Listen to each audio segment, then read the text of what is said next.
I would like linger and talk on the stream intro screen, but for my .1 VOD watchers, I like updating them on things too and giving them a bit of idle chatter. People can always skip by it, but archive was cool, right? First of all, let me add images here. So, let's see. Real, do you want MatPat or do you want Onizuka? Because let me tell you, for these past few months, I still have Onizuka.png on my desktop. I saved this on March 30th and it's still there. On occasion, I'll go to open the other stuff folder on my desktop by typing O, and I'll hit enter, and instead I'll get a full screen view of Onizuka glaring at me and reminding me that I haven't streamed in months. So yep, there's that. Where is he here? I don't know which one he is. Hold on.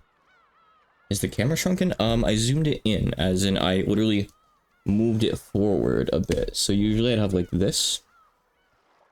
I'm doing like this now. I mean, I'm open to feedback on it. If I turn it a little bit, you can see the currently present cat, which is Allie. So maybe that's a good compromise. Let me find... yeah, let me just switch this over. Onizuka. Here we go. What do you mean, how do I tell my cats apart? Who doesn't know the names of their cats? I have 7 cats.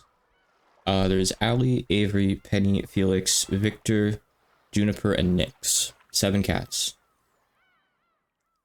The ones with similar fur, there really aren't any, but even if there are, I mean, cats have different sizes, they have different facial structures, different behaviors.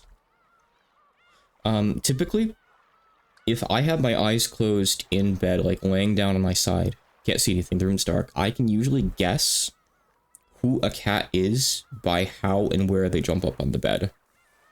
Maybe if you've never owned cats before, for like most of your life, maybe you wouldn't get it, but this kind of stuff kind of comes naturally. Like, Juniper always jumps up on the nightstand before she comes onto the bed. Felix always jumps at the lower right because he likes to lay near my legs. Penny usually jumps anywhere from the left side because she'll sleep up on the upper left corner of the bed and she'll come cuddle under the blankets for 5 to 10 minutes before she wants out and then goes to sleep usually elsewhere. Avery will jump up from the same place that Juniper will, but she weighs half as much and she doesn't sit on the nightstand for 5 minutes before jumping onto the bed. But both Avery and Juniper will make biscuits before they go to sleep. There's all these little things that you begin to get a feel for. They're natural. So I woke up this morning, and I've been doing this most mornings. You know, I've been doing like the kitchen walks. I walked for like 50 minutes, 50 minutes, before finally sitting down at my computer. It's been a good way to wake up. You know, I have my morning energy drink, a good deal of it then. I watched a video on Minecraft archaeology. I think I want to make a post on Twitter and Blue Sky later and like ask for long-form videos from people to watch. Anything involving games is good. If anyone has any suggestions, stick them in chat and I'll take a look at them later. Because I'm walking for like, you know, between like 1 to 3 hours a day out in the kitchen. I've already seen most of the good stuff on Game Theory's channel. I haven't really watched it since MatPat left. Sends like maybe 1 video, but like modern FNAF theories aren't really interesting anymore. Now that it's like being managed by a studio and stuff, I feel like the presentation's just different. Anyway. I don't really want to watch streams, usually. Edited streams are fine. If there's like good edits of the streams, I'll consider it. I watch like edits of Germa and Vinny's streams sometimes. Anyway, let's get into Umineko. So start, load. I think we're like a good third of the way or halfway through episode 7, but it's been so long, I'm not really so sure anymore. So we'll see, I guess. Okay. But as a quick reminder, we are currently in a history told to us by Claire. Created by Brian Castell to be a reader or perhaps a substitute actor. Technically, she is a vessel used to personify Beato in her game. Therefore, she has no personality of her own. In essence, perhaps she's not a person, but a tool. Her name signifies her position as the final god in Beato's game. So, you know, episode 7 is very much the answer episode, even though 5 through 8 are supposed to be the answer arcs. We learn a lot of stuff in episode 7, straight out or nearly straight out. We got Kinzo's backstory, a good deal of it. There's a bit more to come at one point, but that's most of it. And now we're getting Beatrice's backstory, in a sense. It's not going to be quite as clear-cut as Kinzo's, but keep an open mind. And, as always, kind of doubt everything that you're seeing. Doubt that it's being told to you in a straightforward manner, because Umineko never is. Anyway, let's start.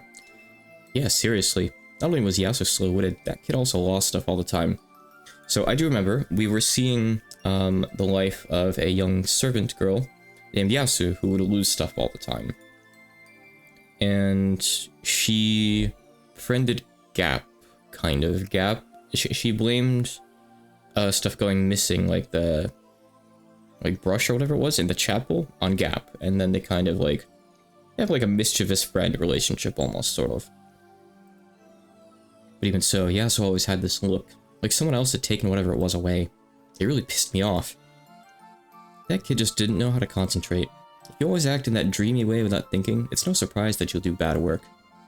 But it was only like that in the beginning, right? After some time, that kid started concentrating and all that bad stuff stopped happening. Really? Well, it was all stuff that anyone should be able to do anyway. Learning to do things that everyone can do is part of growing up.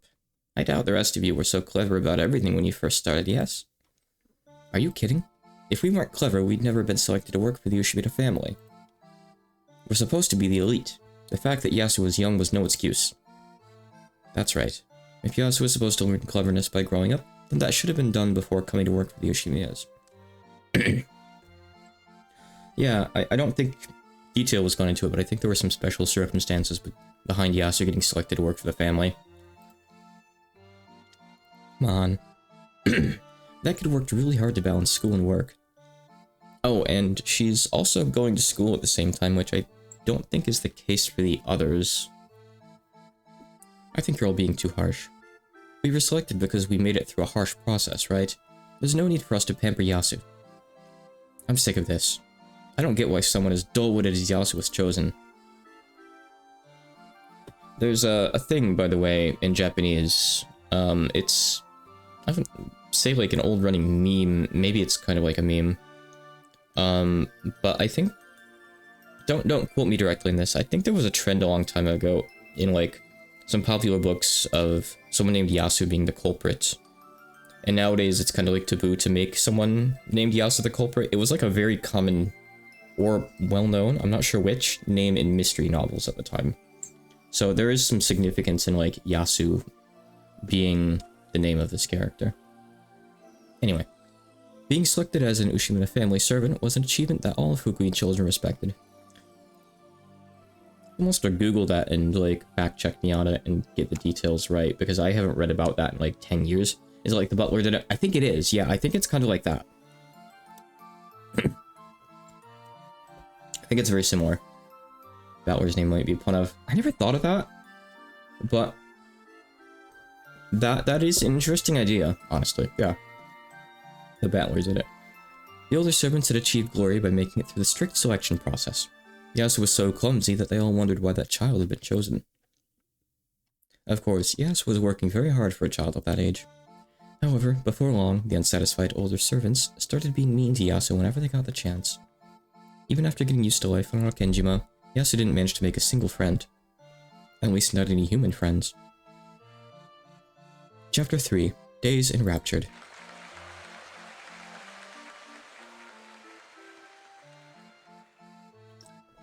I'm gonna be here for a while.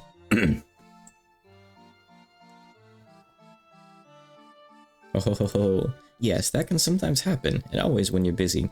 Perhaps a fairy is pulling pranks on you. It's a witch pulling pranks on me. I mean, I knew I'd put it right there, and when I looked away for just a second, it had disappeared. The witch had pranked me again. I left my master key behind. Madam found out, and I got in a lot of trouble. And don't forget that Yasu is considerably younger than the other servants, too. I don't know the exact age, but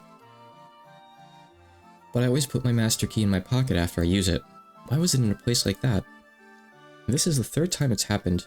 The last 2 times, I realized that it wasn't in my pocket and managed to find it before anyone found out. But the third time, Madame found it. I was really mad and frustrated with that witch in the red dress. Oh, Beatrice-sama's pranks can be quite troublesome. But if you're dealing with a witch, shouldn't a ritual of some sort do the trick? A ritual? Kumasawa-san started fishing through the kitchen cupboards, saying, "Now where did that get to?" All while making Looney Tunes sounds. The thing she finally found and brought to me was a kite string. She stretched it out for me to see, then used the knife to cut off a 50-centimeter piece. I'm impressed a kid could just eyeball that. Try tying this end to the key, then tie the other end to your pocket button or some other place that doesn't stick out. This charm represents the ritual of the spider web. A spider web? Like the ones the evil spirits of Rakenjima fear? Good, I'm glad you remember. It is said that the spider webs on this island are imbued with magical power, and that they can be quite effective at repelling evil. See, if you stretch it out like this, it looks like a spider web, doesn't it?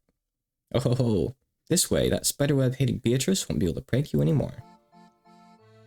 That does make sense.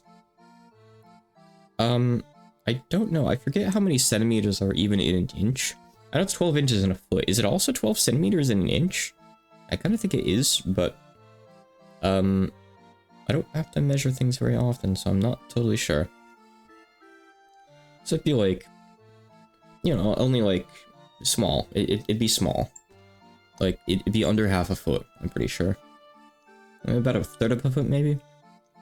It's not like it's a big string. It's almost like, it's a bit longer than like keychain length. That does make sense. It really does look like a spider web when pulled tight. Since Kumasawa-san says so, it must have some pretty strong evil repelling power. I can just ask her to make several of these kite strings for me, and then I can tie them to everything I don't want to lose. But of course, that wouldn't be very practical. As a kid, we had yarn in the house all the time because my mom would do like knitting and crafting and stuff. I remember there were a couple days where I got my hands on the yarn and I like ran it throughout the whole house. Like, I started up at my room. We had stairs that had like, you know, like things that you could like whoosh through all the way down, like weave it through like traffic cone stairs. So I like would go all the way down the stairs with it, down the second flight, like into the kitchen, across the doorways. I'd like tie it on the doorknobs. That must have been real fun to clean up. But I essentially made like a big spider web going through the house as a kid. Bringing back memories. Might have done the same thing with tape a couple times. That one I probably got yelled at for. But of course, that wouldn't be very practical. I'd have strings all over me. What about things I can't keep tied to me, like pencils and erasers? Oh, for times like that, there's a different ritual. All you have to do is make a house for Mr. Pencil and Mr. Eraser. Make a house? You mean build a roof and a bed and stuff? Yeah, out of Lego. You aren't actually building a house, you're giving them one. For example, take the knife I cut the string with. I want to go home. He's such a lonely kid that he wants to go home the moment he steps outside. So if you leave him anywhere else, he'll get lost and start crying. See, we just left Mr. Knife lying there, so he got lonely and started crying. Poor thing. We have to get Mr. Knife home. Mr. Knife's house is right here. See, his whole family of knives is waiting for him. Mama, I'm home. I'll come back. See? Kumasawa-san returned the knife to the knife holder under the sink. Under the sink. Even though she had done something so ordinary, I felt slightly moved, as though the lost old knife had finished his adventure and finally returned home. Once he slid into the spot he was supposed to be in, all the knives would be together and could have a party. Then Kumasawa-san said we should give them their privacy and shut the door. The poor things hidden by the witch must get lonely easily, so when the witch tells them she'll take them somewhere fun, they're happy to go along with her. How can you stop them from doing this? Take them home right away. Exactly. They're lonely naughty kids, so they'll go with the witch if they get the chance. So you must always take them home quickly. Look at that Mr. Key you just tied to a string. He's sitting there all alone, crying and asking you to put him in his home in your pocket. I'm lonely. The voice of the lonely Master Key finally reached my ears. I hurried to pick it up. Him up. Mr. Key. Took the other end of the string and tied it to my pocket button and put the key in my pocket. See? I'm home. Mr. Key gets lonely so easily, so let's take him home right after we use him, okay? If you keep making little friends like this, even Beatrice-sama won't be able to prank you much longer.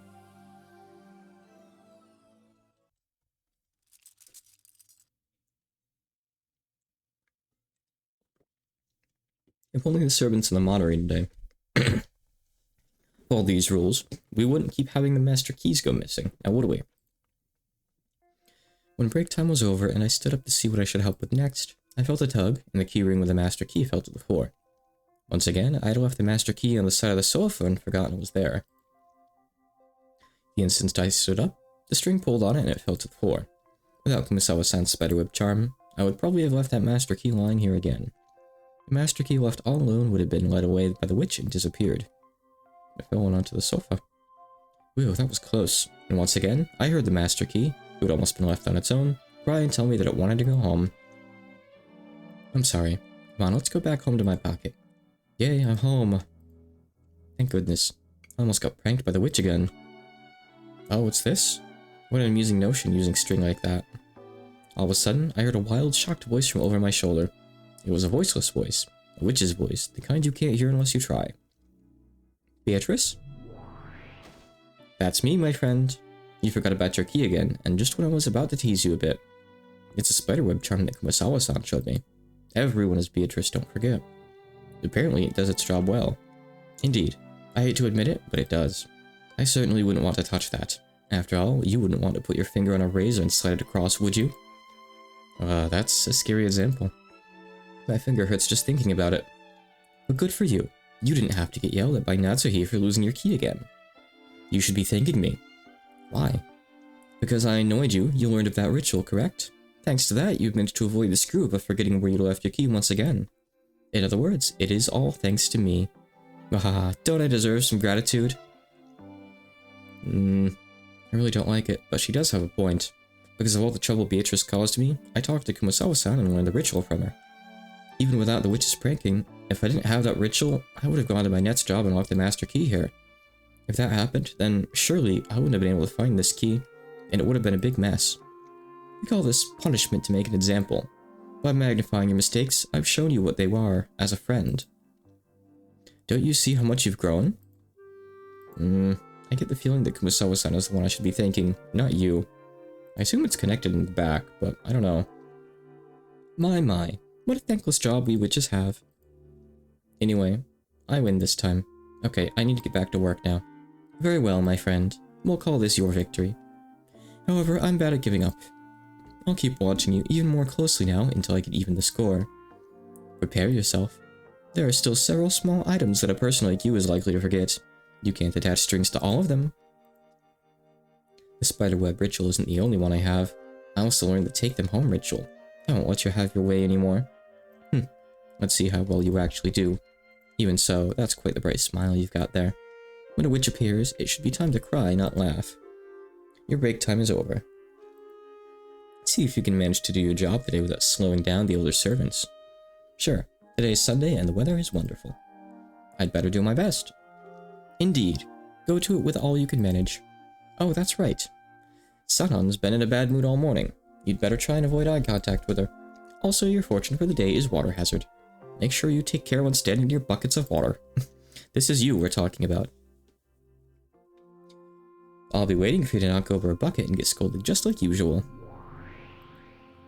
Thank you, Beatrice. She's just going to place buckets of water next to her feet all day. Good prank. Back when I still couldn't see her, I simply hated this prank-loving witch. But now that I could talk with her, it felt as though she wasn't all bad. Of course, there was no need for me to be grateful to her. To the witch called Beatrice, who despises boredom, mocking the misfortune of others is like what eating food is to us. Humans and witches are different. Incompatible beings. And yet, it felt as though we could become friends. Of course, she's still a witch. I mustn't get careless. And yet, not being careless is a good thing. Thanks to the tricks and rituals I used to keep her at bay, I'm able to concentrate. That could hardly be a bad thing. Those things will be useful for my job and my life, even when I don't have to worry about the witch's pranks. I see, so this witch called Beatrice really is like a demon. Apparently, it's possible to build up a friendship even while speaking hostilely to each other. Ever since then, there was an incredible change in that kid. Because of all the rituals? Oh, that's right. That child was quite faithful when it came to obeying rules, and flawlessly followed all the rituals I taught. I don't really know why these guys are here. You mean by attaching strings to everything? And by doing that going home thing all the time? Yes, that kid would sometimes say it out loud. It was really cute, like watching someone play house with a bunch of tools. Just like a kid. But they were a kid, right? Ah. With adults, you could say something one way and all of them will understand. However, there really are many different types of kids, and you need many different ways to teach them things. If you can find just the right way, they learn quite easily. Some kids learn better when they're punished, and some... That's Kumasawa's voice. Some kids learn better when they're punished, and some learn better when they're praised. I used to scare a neighborhood kid and tell him that a fairy would take his things if he didn't keep good track of them. Oh, this was the same, except the fairy became a witch. Still, doesn't that sound like fate? After all, you knew this kid was Beatrice's child, didn't you? Yes, I did know. It must have been strange. Okay, so that has already been revealed then. And by Beatrice's child, I have to clarify which Beatrice we're talking about. We're talking about the Ecuadorian mansion Beatrice, of course. It must have been strange to tell Beatrice's child that the witch Beatrice would play pranks on you unless you put your stuff away neatly. Oh, when the child came and told me that a witch was stealing things and playing pranks, it made me think. I took it as the sign that the late Beatrice saw I'd become a witch and was coming to teach her child to keep track of things. That's what... Oh, it's Kumasawa. That's why I thought this was the best way to teach the child. That kid started out with a bad reputation for forgetting and losing things, but got a lot more cheery after overcoming those bad habits. By surpassing weaknesses, those weaknesses become strengths, and that is how people gain confidence and grow up. Those small spurts of growth made me feel as though this was my own grandchild.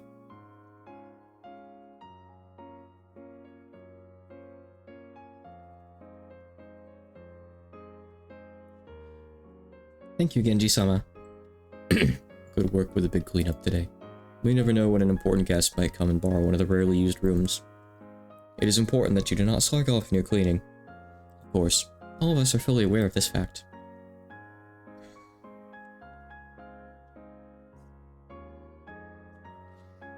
I hope that is the case. When I looked around, I found this. Whose is it? Genji took a master key ring out of his pocket. Apparently, someone had dropped the master key. All the servants swung around to look at me, the usual offender. Come on, Yasu again? You shouldn't be so quick to judge. I have mine, of course. There's no way I'd drop something that important. And the rest of you? I have mine. Got it. So it was you, Yasu. Do you still not get it even after that scolding Madam gave you? You're just so... Normally, I would cower and apologize under their glares whether I was guilty or not. However, I've changed. So I proudly held up the key with the string still attached. Oh, a device to keep yourself from dropping it? A commendable precaution. Genji-sama's face was as expressionless as ever. However, those were unmistakably words of praise. That's right, you won't drop them anymore. After all, you have your ritual now. That's right. I nodded proudly, a huge smile on my face. The proud experience of that day, of that moment, would be engraved into an unforgettable page in the memory of my young life. So, whose key did Genji find? There was only one servant who hadn't raised their key. As she muttered, "It has to be Yasu's key, not mine," and fished in her pocket, her face went pale. You mustn't slack off, even when doing your everyday tasks. But everyone makes mistakes from time to time. I will not press the point, but blaming your teammate instead of reflecting on your own actions is not something I would consider praiseworthy. My apologies. The older servant turned red and hung her head. Behind her, though no one else could see it, was the witch. My friend will not make the same mistake again. After all, even though I've always got my eyes on this kid, I can never find a chance to try anything. But it's a shame. If this girl here has lost her key, I should have tried pranking her long ago. Please don't prank people other than me. Huh? Did you say something? No, nothing. I tried not to feel vindictive, but after being called dull-witted for so long, I was finally able to hold my head up high. On that day, for the first time, I truly felt as though I'd gotten used to life as a servant of the Ushimita family.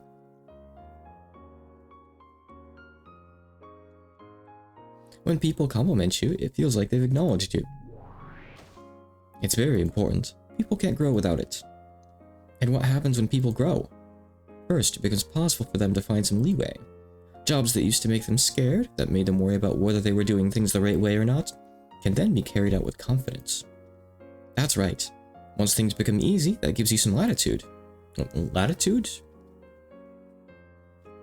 Is that how you use that word? It gives you some longitude? And what happens next? It gives you a chance to enjoy your time more. As Genji might say it gives you time to relax your mind. If you're tense all the time, that just wears you out. It's good to take it easy for a bit if you can. You mean, you learn so much that you can start slacking off on the job? It sounds bad when you put it that way. However, there's nothing wrong with cleverly carrying out your tasks quickly and using your free time to enjoy yourself. Times like that are what enriches a human's life. Come to think of it, Goda plays crosswords a lot between jobs. He also invents dishes with the leftover ingredients. Playing a bit and refreshing yourself can also be good for your efficiency. You might say that inventing dishes combines work and play. Even Genji slacks off when no one's looking. He'll watch TV or swipe some of his master's drink. Ooh. And he reads complicated books. Even Genji? So I guess this is recent enough that Goda was already hired, actually.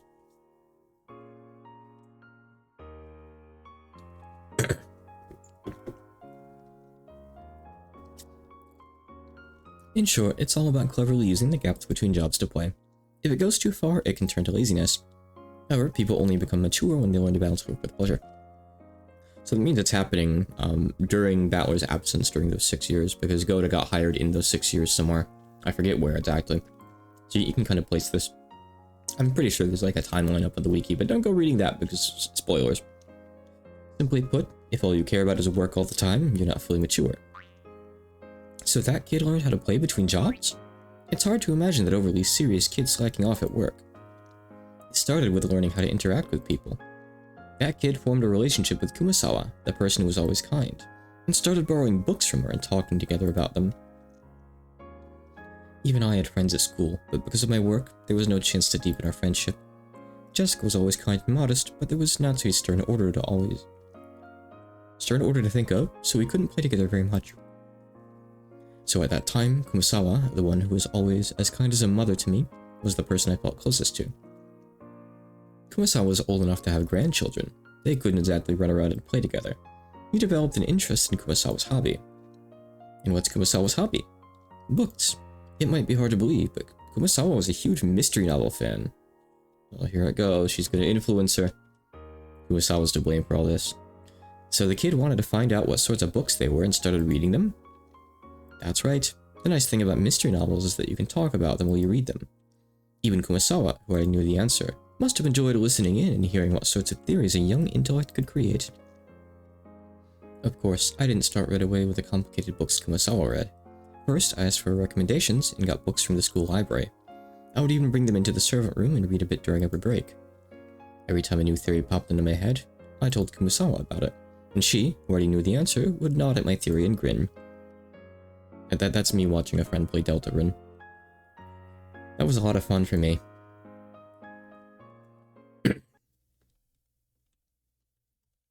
Are you going to take a bath? Bath time's almost over. Yeah, just a bit more. Another one of the Indian figures just disappeared. You become a total mystery nut. If you get too excited reading, you won't be able to sleep again. According to Kumasawa-san, the culprit has already appeared. I don't have a clue who it is. What's that book called? It's by Agatha Christie, and then there were none. It's really interesting. Almost like it's a crime happening on Rakenjima. That's a really famous mystery novel, isn't it? Wasn't that one a perfect crime, at least until the culprit confesses to the truth in a message bottle at the end? An incredible book. I'm enjoying myself, so don't spoil me. Go take a bath now, I'll go by myself later. Okay. See you later then. Don't forget to take a bath, okay? Holding a change of clothes, Shannon smiled amusedly as she left the room. I probably won't be able to read the whole thing tonight. Even though I know that, I just keep turning the pages, unable to find a good place to stop. My new joy, the mystery genre. The mental game of thinking and theorizing, and also talking about it with Kumasawa-san. All of that left me enraptured. It would seem you've become a complete bookworm. Well, if you do stay up and get sleepy, that just makes my job easier. We can't have that. I'd better find a place to stop soon. In the ancient times I was born in, pleasures such as mystery novels didn't exist. I've been reading over your shoulder, and this truly is a captivating read. Beato, who do you think is the culprit? And then there were none? Yeah. Who's this UN Owen, I wonder? It's her. Haven't you heard the song? The culprit who lured the victims to the island, of course. There are no more than 10 people on this island, and UN Owen doesn't exist. Someone must have stranded them on the island and waited somewhere far away from them to die of starvation. No, that's not right. He or she is on the island. They're one of the 10 people. I just don't know who. How do you know that there are only 10 people on the island? That's just how it is. Since if you doubt that, you're stuck, or it's just a standard rule of the mystery genre, or, The culprit owns the island, correct? They may be hiding in some hidden room. Or perhaps they're like me. They may be a 1,000-year-old witch. No, if they went to such lengths to kill a mere 10 people, they couldn't be 1,000 years old. 495 years old at best, I'd say. Don't forget, he's canonically a Toho fan. He actually, really likes his Toho. So, it's no surprise that he wouldn't let that, go by.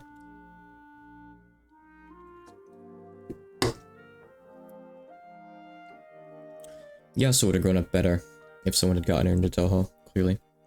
Didn't exist back then, but that aside, closed dreams do appear a lot in mystery novels, and books often use the phrase, it could only conceivably have been done but with magic. And here I am with a witch right before my eyes. It's a complicated feeling. Very entertaining, these closed dream murders. Once you read the answer, it becomes a tale of humans, or mystery novel. But if you take out the part that reveals the answer, it becomes a tale of witches, or a fantasy novel. Almost like some sort of cat box. That's an interesting way to look at it. So there's only a tiny difference between human novels and fantasy novels? If a trick exists, it becomes a human novel. If there isn't one, it's a witch novel. Simply take out the last few pages of that book you're reading, and you might think of Lady UN Owen as a witch on the same level as myself. maybe a magical girl? That might be surprisingly wise coming from you. So the culprit of an answerless detective girl, detective novel is a witch. Detective girl. All the dark places in this world belong to us witches, so I could reign as the culprit for all detective novels across the world. Except if you reason it out right and find the true answer, then the witch is done for. These detective novels can be quite intriguing, it seems. This looks to be a truly entertaining thinking game. Fawn would win in a fight, but she would absolutely lose in a battle of wits. She does not have the smarts for that. That's right. This is a thinking game. You fight against the book, make a theory, and then compete against friends who have also read the book. She'd be good friends with Maria, though. I think. She'd be like Maria's big sister character. Perhaps, but it's also a fight between humans and witches. Will you allow for or deny the magic of my closed dream murders? Call it a chess match of mystery.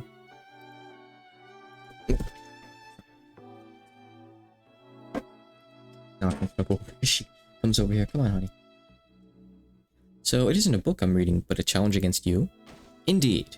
As Shannon said a short while ago, this story apparently has the truth revealed by a message bottle at the end.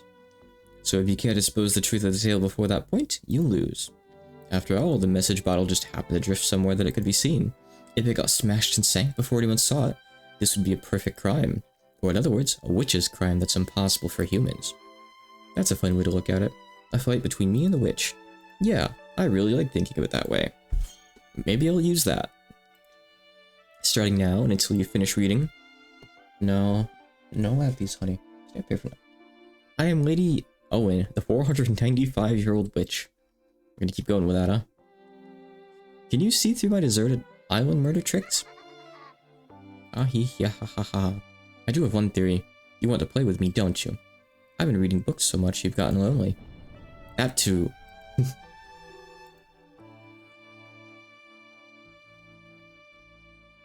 Incidentally, the game Beato and I played around, and then there were none, ended with my defeat.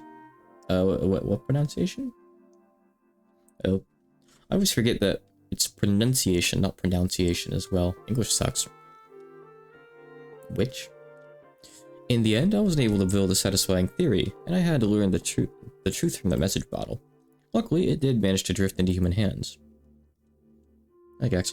If it had sunk to the bottom of the ocean, as Beato had suggested, I would have had no way of knowing the truth. In other words, I was forced to acknowledge you and Owen as a witch. Mystery. I once thought it was just a genre for novels. To think that it can so easily become a fight between witches and humans, truth and fantasy. I was instantly enraptured by this new game.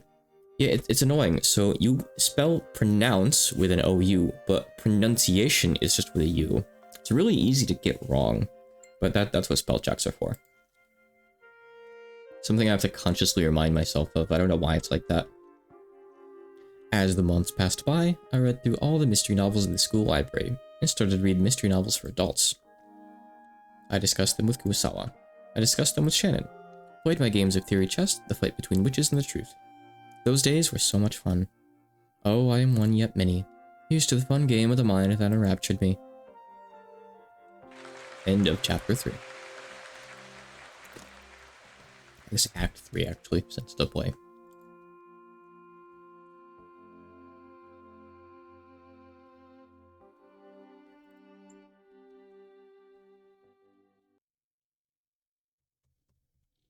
Don't worry, eventually this is going to get into other territory about Beatrice's.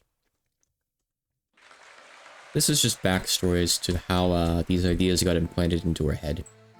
Chapter 4. New Days. The months and years slid by. In my new, more colorful life, I smiled at the spring sunshine peeking through the trees, gazed up at the calm of summer clouds, enjoyed the piles of fallen leaves in autumn, and played into winter snow the few times it did fall. As these days passed one after another, there was a considerable change in my environment. The servants coming from the Fukurian house had switched. There weren't specific grades like in school, though there was no rule saying how long a servant could work before quitting. Each servant made their own decision about when they would graduate from Rakenjima. Some of those who couldn't stand the environment would quit in as little as 3 days. After all, life on Rakenjima was strict. It was also strict in the Fukurian house, of course, but there were a lot of Rakenjima-only rules. And Natsuhi, the one who supervised the servants, was also very authoritarian. It was probably easy to feel trapped. That trapped feeling and the money sat on opposite sides of the scale that they had used to decide the time of their graduation. And sometimes, someone from the Ushimina family would use their influence to secure someone a new job, encouraging them to spread their wings and start a new life. The cycle usually lasted 2 or 3 years.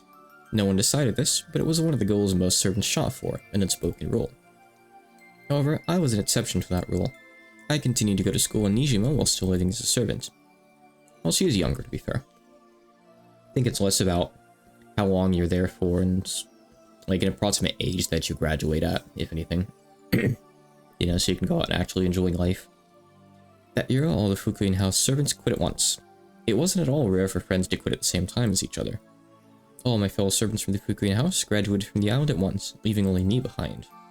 Of course, I wasn't on particularly good terms with them. On the contrary, it was annoying to be treated like a kid and called Yasu all the time. Though some new servants had come after me, the older ones had already gotten them believing that Yasu loses things all the time, so it wasn't really any more pleasant to have new comrades. Those unpleasant older servants, as well as the ones who started at the same time or after I did, all quit at once. The Yoshimita family made no effort to stop them from leaving. Adult servants were easier to handle in the first place. The Fukurian house servants were only accepted so that they could be trained. And so, all the servants besides me left, and no one tried to stop them. Later, Yasu. Don't go losing stuff again. I don't lose things anymore. Later. Make sure you listen to what Madam says. Don't you go troubling the next group of servants. You know, it's still a mystery. Why was Yasu recommended for this job? It's even more surprising that Madam let Yasu stay this long. It must have taken some guts to not give up and run away. Keep it up, Yasu. I hate being called Yasu. At the very end, I finally said the one thing I'd always wanted to say to them. However, they basically ignored me and just picked up the things and left. I guess you never got a chance to become friends with them. At least Shannon stays. I didn't even want to. Yeah, I'm sure they feel the same way, so you're even. Let's just forget about those people. They no longer have anything to do with us, so there's no reason to think about them. Yeah, you're right. I felt just a bit disappointed. I never got a chance to prove to them that I could take care of myself. It's hard for people to throw off their first impressions. That's just how it is. No matter how wonderfully you grow, those people would have always called you Yasu and made fun of you. There was no reason for you to want their admiration. Yes, yeah, you're right, Shannon. I'll completely forget about those people. Good. You have 2 great friends, Kurosawa-san and me. And if you want to prove that you can take care of yourself, prove it to the new servants who are coming. Shannon was exactly right. Ever since that day when I held the key with the spiderweb charm up high, I'd regained my confidence and pride. I am now the most experienced Fukuin servant. The new servants who come will still probably be older than me, but I need to teach them the ropes as the more experienced servant. Genji-sama even told me to lead the newer servants as a senpai. Okay, I'll give it my all.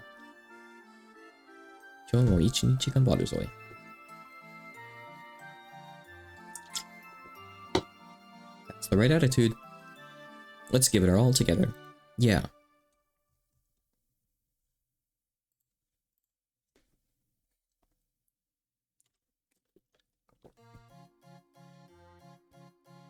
My name is Asune. Is that how you want to romanize that? I think it would be Asune, no? Pleased to meet you. My name is Inbiterne. Oh wow, but because that's the kanji for bell, that's terrible. Pleased to meet you. So interestingly enough, usually the servants' names end with on, but this is still the same kanji, but it's read as ne here, which is still valid. Doesn't really matter. When I first joined the Ushimina family, I was incredibly nervous. However, I couldn't see any trace of that nervousness on these girls. That's right. Usually, kids with good grades and behavior were selected. How were they selected? Who did it? The board of directors came and interviewed them, and they were judged on other things like their everyday conduct. So, as long as they acted like good kids in front of the adults, they could pass? Well, there were times that they passed because the adults watching them decided they would do fine.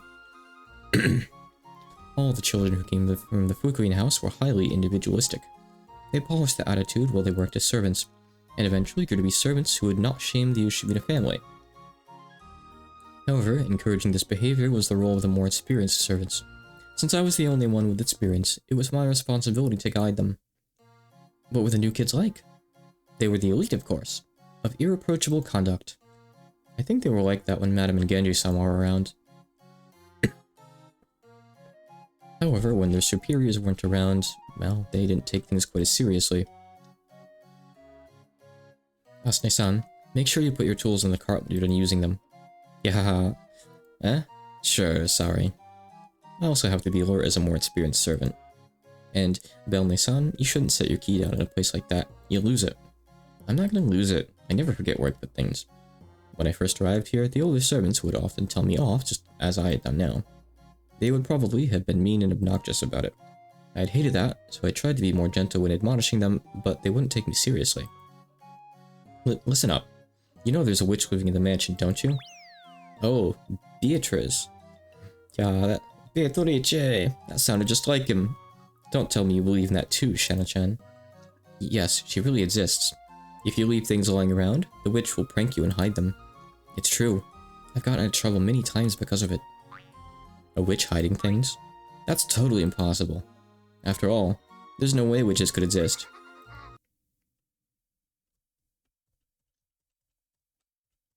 There's no way they could exist. Witches. I thought they were just pranks. No, it was just easier to think of it that way. Do you think the witch Beatrice actually existed? I don't believe it. I don't know if it was Beatrice, but I do think that something inhuman really did exist in that mansion. Do you think there's a chance that this non-human thing was Beatrice? Ridiculous. I wish I could say it was ridiculous. That must have been a prank of Yasu's. No, not a prank. Revenge. I did think that at first, but... Did something happen that couldn't be explained away as a prank? It was persistent and creepy. What kinds of things happened specifically? Things I set down would disappear as soon as I looked away for a second. Didn't Yasu just hide them? I thought so at first. It was only natural to think that. But I started getting this feeling that something wasn't right. Goda was eating them. I kept thinking, could such a timid kid really get away with something so obnoxious? Can you tell us what happened? When my keyring disappeared, it was easy to think that Yasu snatched it when I wasn't looking. But when a single key disappeared off my keyring and reappeared somewhere completely different, I couldn't think of it that way. Maybe Yasu just pulled that one key off while you weren't looking. Is that even possible, practically speaking? Hiding the whole ring is one thing, but if you really think about it, taking a single key off the ring isn't that easy. The keys would clatter together. I was standing right next to them, just facing the other way, get it? If you took your time removing a key when I was that close, even an idiot like me would have noticed. But a single key just vanished without a sound. At the moment, I finally realized this wasn't Yasu trying to get back at me. It was something worse. And where did you find this disappearing key? It was in my locker. Well, you can be pretty absent-minded, Valne. Are you sure you didn't just take that key off and put it in your locker? Why would I take that key off the ring? Have you ever taken a key off or put a key on your keyring, Asne? I tried doing it myself. It's really stiff. I'd never go to all that trouble. There'd be no point. Am I a sleepwalker or something? How could I not remember something I've done? I may be stupid, but I'm not that stupid. I don't forget about things I do that easily. And anyway, I know I had my key with me when I entered the room. Otherwise, how could I have unlocked the door?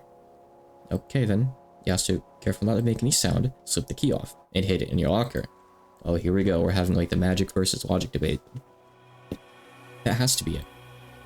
That's what I thought at first. I jumped at Yasu, telling that kid not to mess with me. But even as I said it, I realized, isn't there something completely wrong here? After all, on that day, we were cleaning that room with Yasu the whole time, right? There wouldn't have been time for Yasu to noisily remove a key. It was impossible for Yasu. In fact, it should have been impossible for anyone. Maybe the ring was missing a master key when you got it. I already told you, the key really was there in the beginning. I was the one who unlocked that room. So it must have been there. And then I went into the room. I'm stupid, and since I hate having the keys cluttering around, I placed the ring on the bed. Then, when we finished cleaning, I picked up the ring, tried to lock the door, and it was gone. I may have turned my back on the ring, but it was right next to me. So if someone tried to pull a prank by removing just one key, I'd have heard the clinking.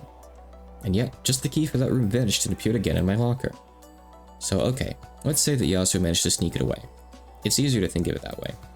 But still, how could Yasu put it in my locker? Yasu and I were together the whole time, right? When I started yelling about it being gone and ran all over the place looking for it, Yasu was with me until the moment I found it in my locker. Got it? I'm telling you, it's impossible. Even as I jumped at Yasu, I began to feel it. I mean, Yasu's eyes seemed to be saying it silently. According to Yasu, the reason things used to go missing all the time wasn't because Yasu was forgetful, as everyone said, but actually, it was because impossible things would suddenly happen just like they had to me. And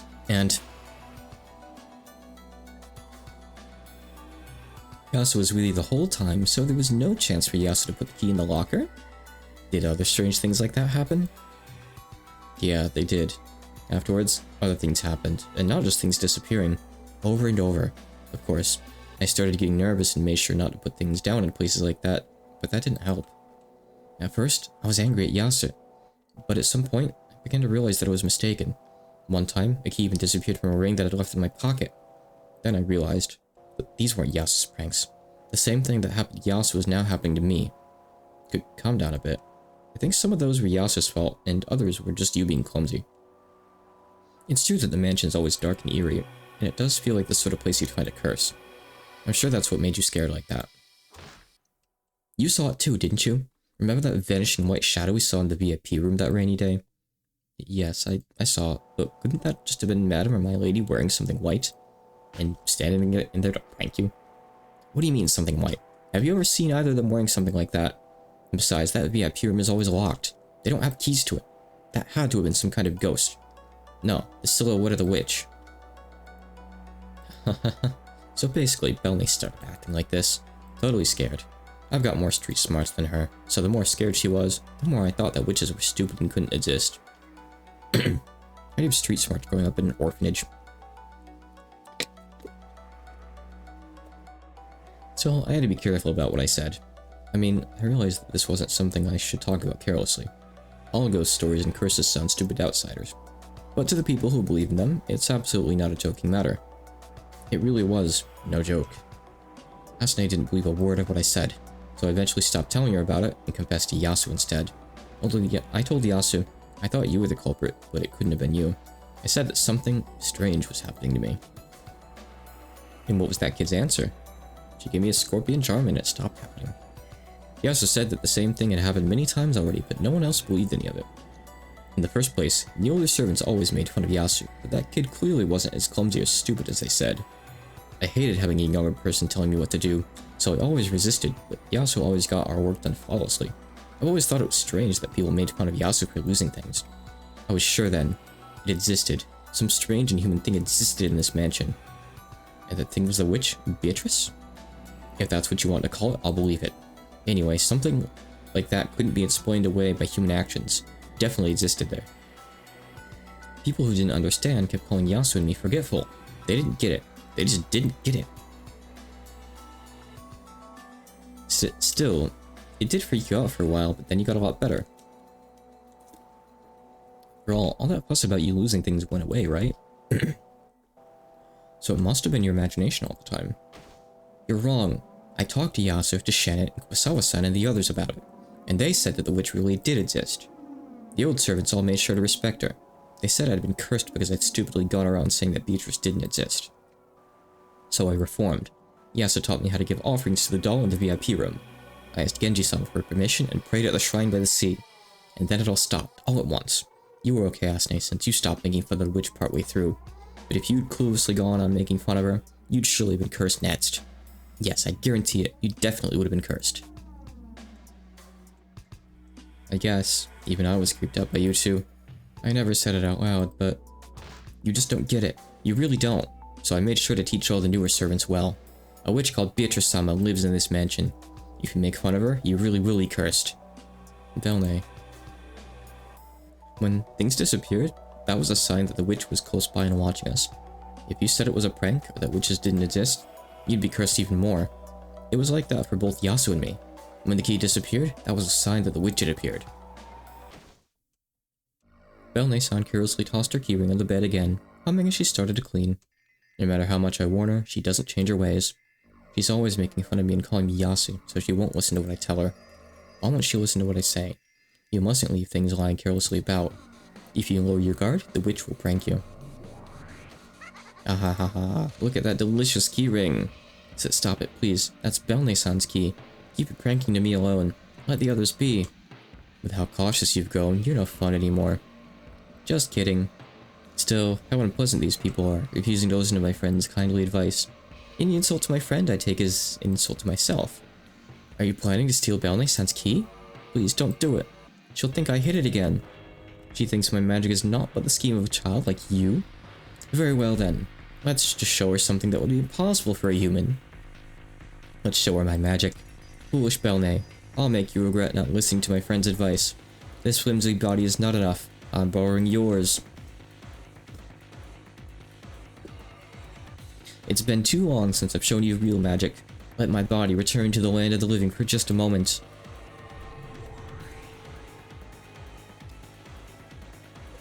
Perfect possession. Huh? Ah. A shiver ran up my whole body like an electric shock. From that moment onwards, I couldn't move any part of my body by my own will. Like a moment of shock after a blackout, I could do nothing but accept the fact that I'd lost control over myself. All of the cells throughout my body felt tingly.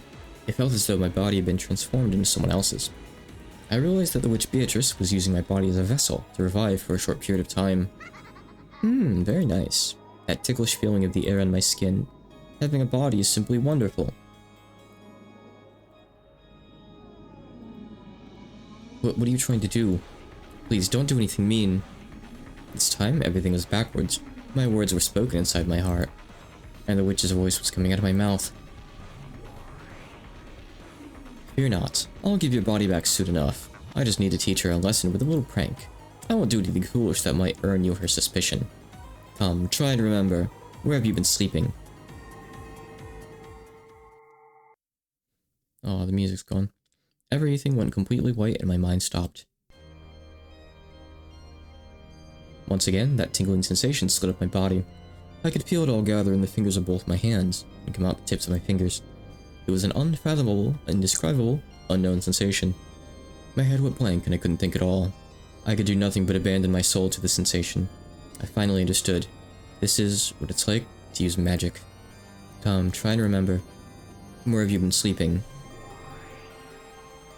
My fingers moved like a puppet's and danced around as though I was conducting music. I never knew that having my body move without my control could be so exciting. When Beata lifted my finger as if a string was attached to it, the keyring lying on the bed stood on end. Belne-san didn't notice. Neither did Asune-san. They were fully occupied by their happy chat as they cleaned the room.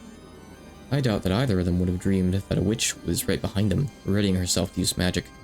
They probably couldn't even imagine the keyring doing a little dance right behind their backs.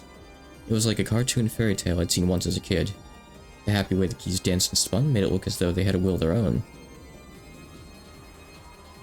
I could feel the fun of making those keys dance with my fingers wash over me. Yes, this is pleasure. As I powerlessly watched the witch control me, I couldn't help but surrender myself to this new joy called magic. Whoops, that won't do. If the whole ring disappears, my friend will be suspected again. All we need... Yes, we just need the key to this room to disappear. Beato controlled my fingers, controlling the magic, and thereby controlling the keys. The key ring slumped down on the bed, and then just the mansion's master key stood on end. Well now, what shall I do with this? Merely erasing it would be quite boring. So, why don't I throw it into her locker? That will give my friend, who's been working here with her the whole time, a splendid alibi. Come, try and remember, where have you been sleeping? Yes, it was a warm, dark place. The inside of Belne's locker. I mean, what Yasu could do is put her keys on the bed, and she'd have to untie them from the string. Take the other keys, go to the other side of the room and pretend to clean. Take the keyring off, then go swap the key rings again. Keep Belne's key in her pocket. Putting it in the locker is a bit trickier. I guess you'd have to do it when she opens it somehow. I don't really know that part. But the rest makes sense, honestly. It's very doable with just a little bait and switch. When Beato snapped their fingers, the key burst and became a gold butterfly. A gold butterfly? See, it's gold because she's the golden witch, who gave the master all his gold. And butterflies are scared of spiderwebs. So it's a gold butterfly. The minions of the witch Beatrice are gold butterflies. Fact learned. After flitting into the air, it burst into a shower of gold sparks and disappeared. And then the vanished key was in Belne-san's locker. Though it was far away in a changing room locker, I could tell exactly how it had happened. I guess Yasu could just, like, take a bathroom break. We don't know for sure that that didn't happen. Just say, hey, I'll be right back. It wasn't by sight or by touch. It was by some other sense inside my heart, which couldn't be explained by the five senses. It doesn't sound like the lockers are locked, even though that's in their name. I don't know.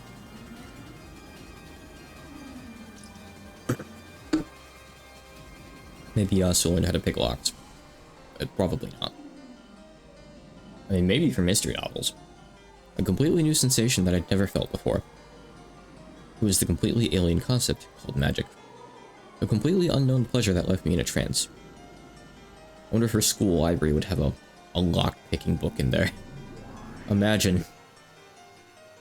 That's enough, my friend. I'll give this body back to you.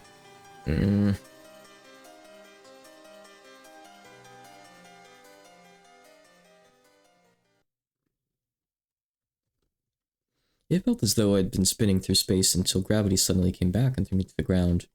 Like when you're having a great dream, but you wake up suddenly, and all you remember about the dream was that it was fun. That sort of lonely feeling. Though Beato had been borrowing my body, it was my own body that used magic. I could still feel that sensation in my hands. I was low on mana. The keyring over there had danced along with the movements of my fingers. No, that's not quite it. The keyring and my fingers had danced together. That fun, that excitement, still tingled slightly in my hands. Whoops, that was close. Saying this, Belne-san suddenly turned around and picked up the keyring she had thrown down on the bed. She must have realized that I was staring at it. Almost had Yasu complained that I shouldn't leave keys lying about like this. I had never put something down and forget about it. With a grin, she put the key back into her pocket. You mean the keyring. The keys. However, she still hadn't noticed. She probably couldn't even imagine that just a single key had vanished while her back was turned for a second. It's not easy for a human to do things like that. But with magic, with just a little dance of the keys and a butterfly popping, it had disappeared. Okay, fingertip inspection. Bed, okay. Curtains, okay. Tools, okay. And keys too. See? Nothing wrong, right? Yes, that's good. Then let's go on to the next room. Belne-san, could you lock up this room for me? Sure. Did Belne-san's key completely disappear by magic? Was that fun magic just a daydream I had? I was so scared of that being true that I tested it. Huh? What's wrong? Why are you taking so long? Huh? Huh? Wait, are you kidding me? What's wrong? It's not this one, and it isn't this one. Huh? What the? What is it? Do you want me to lock it? I don't get it. What's going on? My master key's gone. Just my master key is gone. But why? I guess there's other keys on the ring. They probably do have keys to their own lockers. This ring's so stiff, there's no way it'd come off. I could faintly feel the tingling sensation run across my fingers again.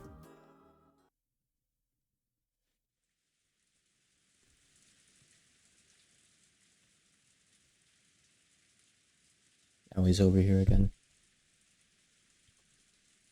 That night, as I gazed at the ceiling from the bed in my dorm room, I looked at my hands. I couldn't sleep. The excitement from the time those keys danced was still there in my fingers. Is this not Beatrice? How witches always feel? I have a friend who's a witch, called Beatrice. She always used to pull pranks on me with her strange magic. Because I saw this all the time, I thought I knew what magic was. But today, she had possessed my body and used magic with it. The sensation of magic that I finally felt at that time still held my heart entranced. It was a completely unknown pleasure. After all, by moving my fingertips, I could make the key dance as I wished. It was a strange, strange miracle of magic, something humans could not do. I still couldn't let go of that excitement. Shannon, are you awake? No, what is it? Shannon was still awake. Shannon is always early to bed, early to rise. By getting to bed early, all of her weirdness disappears by the next day. She lives a model life, one that all servants should respect and admire.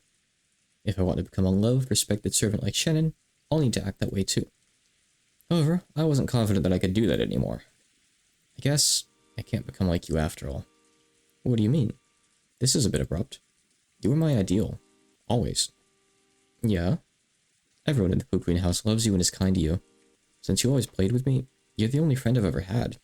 And you're also a wonderful servant who can carry out any task in the Umineko mansion both flawlessly and gracefully. Perfect and elegant maid. You were the target I want to reach. That's what you were to me. Yeah, let's give it our all together. As they say, perseverance prevails. Everyone will grow to acknowledge you more and more. So let's aim to become wonderful servants together. I'm gonna stop being a servant. Huh? Instead of a servant, I'd rather be a witch. But what do you mean by witch? I did, and still do. I wish I could be a servant loved and relied on by everybody. But right now, I want to be a witch even more. Well, that's, huh? Shannon was confused. Rightfully so, it was hardly surprising. All this about quitting as a servant was at least understandable. But she didn't know how to answer after hearing that her roommate wanted to become a witch. A witch. Beatrice. You see, today, Beatrice possessed me and used my body to do magic. That unknown world felt so thrilling. It was much more thrilling than when I learned that I'd been selected as an Umineko family servant. I think this is supposed to say it was much more thrilling than when. It was like learning about a new world. As though I'd been living in a world of darkness all my life and thought I knew what the world was like. Then finally learned what light was and saw the world for the first time. It was joy. Excitement. Beato had only used my fingers, made a keyring dance, and turned a key into a butterfly before hiding it in a locker. But I'd understood it with my body.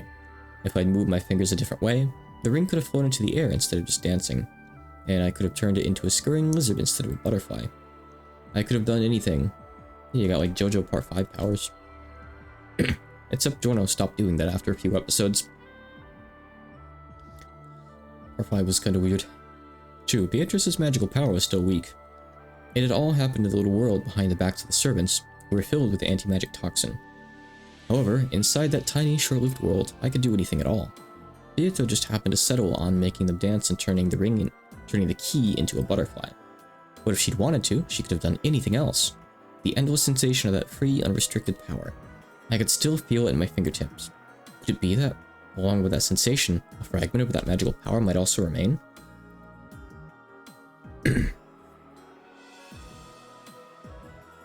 I can tell. It's still there. There's still just a bit of it there, along with that sensation. I can do it. I can still do it.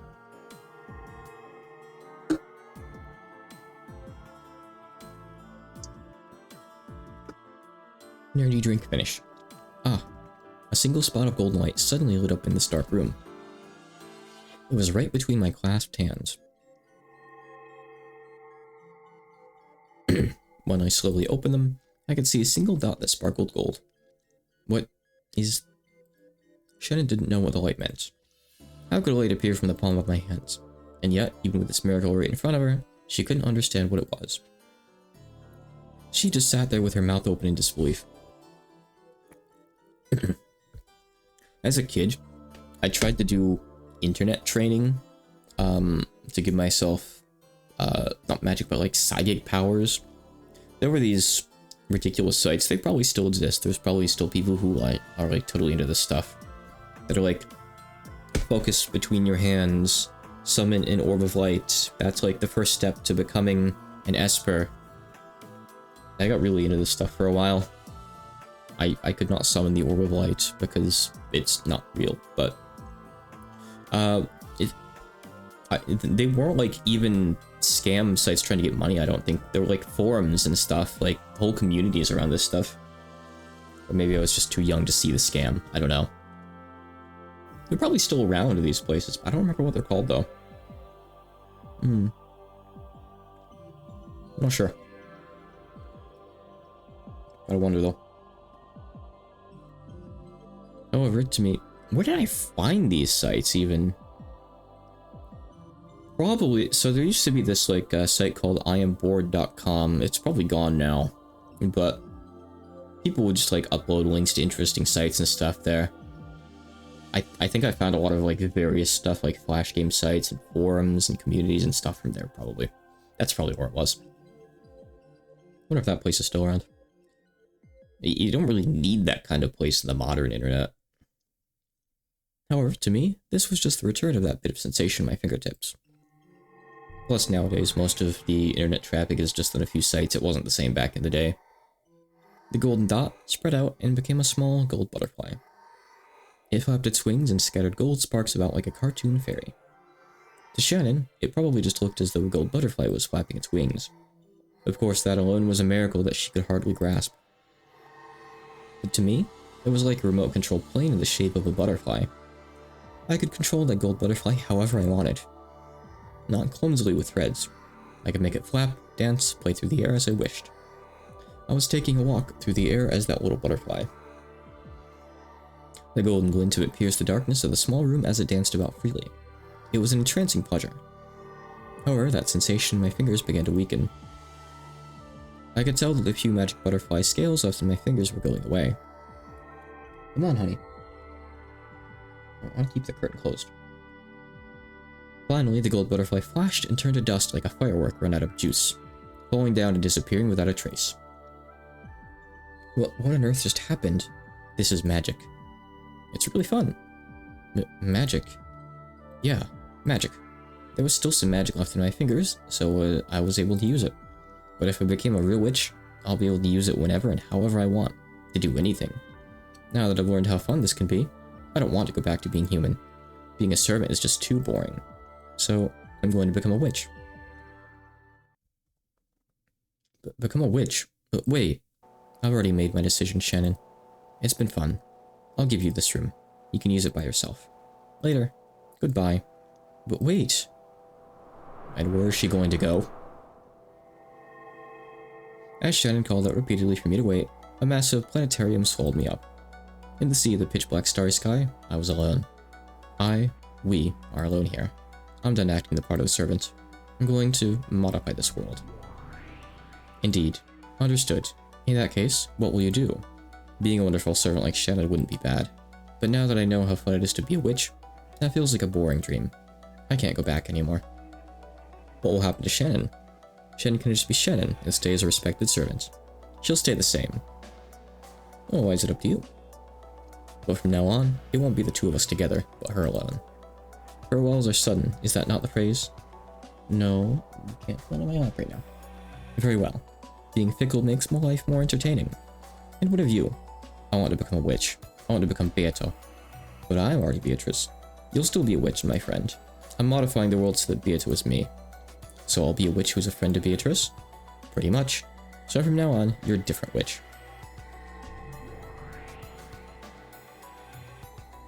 I understand. Then what will my new name be? I'll put that on hold until I can think of one. Let me go consult a book of demons in the school library. You'll be nameless for a while. Sorry about the trouble. Not at all, not at all. This is my precious name we're talking about. You'd better take your time and think carefully about it. You've been Beatrice's friend since she was young and couldn't use magic yet. When we first met each other, you'd always hide my things and make fun of me. I see. And when Beatrice finally learns the way of magic, I became a friend on an equal footing with her. Perhaps that would make me a sort of big sister to you. Yeah, that sounds nice. What are we going to do about how we talk? Beatrice's voice is that of a woman of high station. Shall I give that to you as well? Yeah, I'll inherit the way she talks.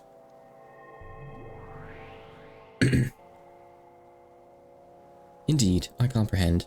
Or perhaps I shouldn't say it like that. I'll need to find a good way to sound like Beatrice's big sister like witch friend. Yeah, or should it be... Indeed. Now there's a nice dignified voice. Okay, then how about... No, wait. Then what of my appearance? Good point. I've got a sort of blood red witch look. Why not choose a different color for yourself? When Beatrice wanders the mansion at night, she's often seen dressed in white. Yes, I suppose ghosts are classically white. A witch in a white dress. Let's try putting it all together. I need a different look than the witch in the demon red dress. White noble witch. Unlike the time with the red witch, I'm thinking about my own look now. So I'd like to make it beautiful and cute if I can. A white dress. A noble look. Like one of noble blood, but with a dark, sarcastic streak. No, she's like a tomboy princess, so her voice is a mix of formality and rudeness. Then the dress should be the exact opposite to make a nice contrast.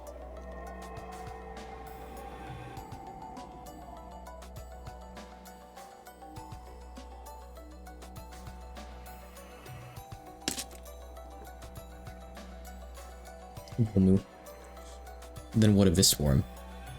Is this the form of the new Beatrice? How beautiful! Just like a noble princess. I've taken a liking to this form. This will be quite satisfactory. Not bad. You look great, Beato. I like it. I truly do like this form. Now if you can keep this up and give me a wonderful name, that'd be great. If I have to go around nameless for too long, I'll get all sulky. Fear not, I shall find you a splendid name. But first, there's something I must consider. What shall be the form of my magic? Finding objects and transporting them instantaneously is your theme, so I must think of my own particular theme of magic. When I use magic, gold butterflies will flit about. I'm not backing down on that part. Perfect. That really would make you a golden witch. Then the weaknesses such as spiderwebs and the sacred mirror in the shrine will also go to you? Indeed. Even an all-powerful witch needs a few small weaknesses to keep things interesting. Then let us do it like so. If I touch a spiderweb, it will burn me. Silently, a silvery spider dropped down vertically. Beato, now in her new form, lightly touched the silver spiderweb that trailed up behind it. As she did, there was a faint sound of flesh burning, and a thin burn was left across her fingers. Beatrice can't stand spiderwebs. That was one of the weaknesses of the evil spirits Kumasawa-san spoke of. Me too. Since the witch Beatrice had revived thanks to the power of all those evil spirits, she'd also inherited their weaknesses. Therefore, sacred mirrors are another one of my weaknesses. However, that sacred mirror in the shrine isn't too likely to appear in front of me often. That's not so fun. Then, while mirrors with sacred power will obviously be a weakness, let us make mirrors themselves a weakness too. You often hear that mirrors have magical powers. Isn't that nice? Sounds just like a witch. If I look at a mirror, it feels as though my magical power is being sucked out, so I shall try to avoid them. Indeed, that could be quite amusing. If I really think about it, I'm bad with mirrors whether I make that rule or not. No matter who I want or strive to be, the only face that will ever show in a mirror is the heartlessly pathetic and realistic face of Yasu. Mirrors, which always force me to face my shabby reality, is something I always want to avoid. That's right, I hate mirrors. I don't want to see my pitiful self. You don't need to decide everything at once. It's fun to build up a world one little bit at a time. True, I understand. I shall enjoy life as a witch as I slowly expand my world. That tiny dark room is no place for you to sleep now. Indeed, I am the Golden Witch. I am the ruler of Rakenjima's night, and the nighttime mansion belongs to me. That is where I should make my home, is it not? A room for Beatrice? Isn't it obvious? Yeah, that's right. That wonderful room on the second floor of the mansion. The VIP room of the witch just has to be Beatrice's room. Oh, that's right. From this evening forward, that room in the nighttime mansion shall be my dwelling place. Why didn't I think of that myself? Well, let's go, Beato. If we're going to drink tea together, we'll need a much better room than that cramped one. Indeed, that room is too crude for entertaining friends and serving tea. We shall change rooms. Let us go, my friend. So this is goodbye to Shannon. When I looked at my feet, I could see my own dorm room far beneath me. I could see Shannon, who had dashed up to the bed I lay on and had been saying wait at the moment time froze. She was as rigid as a doll. Looking down at it from this height, it really did look like a small dollhouse. So long, Shannon. The days I spent as a human, with you as a goal and a constant comfort, were truly fun. If I had never learned the joys of magic and awakened as a witch, everything would doubtless have remained as it was. I was your only close friend too, wasn't I? Please forgive me for erasing that friend so suddenly. As a parting gift, I will erase me from your world. Starting now, this will not be a two-person room. It will be a single-person room with just you in it. I hope you continue to strive for your ideal and try to become a kind, reliable servant loved by everyone. Yasu, the stupid, clumsy servant who lost things all the time, doesn't exist anymore. So long, Shannon. When I mature as the witch Beatrice and stride through the nighttime mansion where I will, I may bump into you as you do your nighttime rounds. However, when I meet you again, it will not be a reunion, it will be a first meeting. After all, though you have heard the rumors of the witch Beatrice, you have never met her. So long, Shannon. Let us meet again sometime and spin up some fun tale. So how does a servant just disappear from their job? Without it being real magic, Nobody doubts Yasu's disappearance. It's as if she wasn't there to begin with.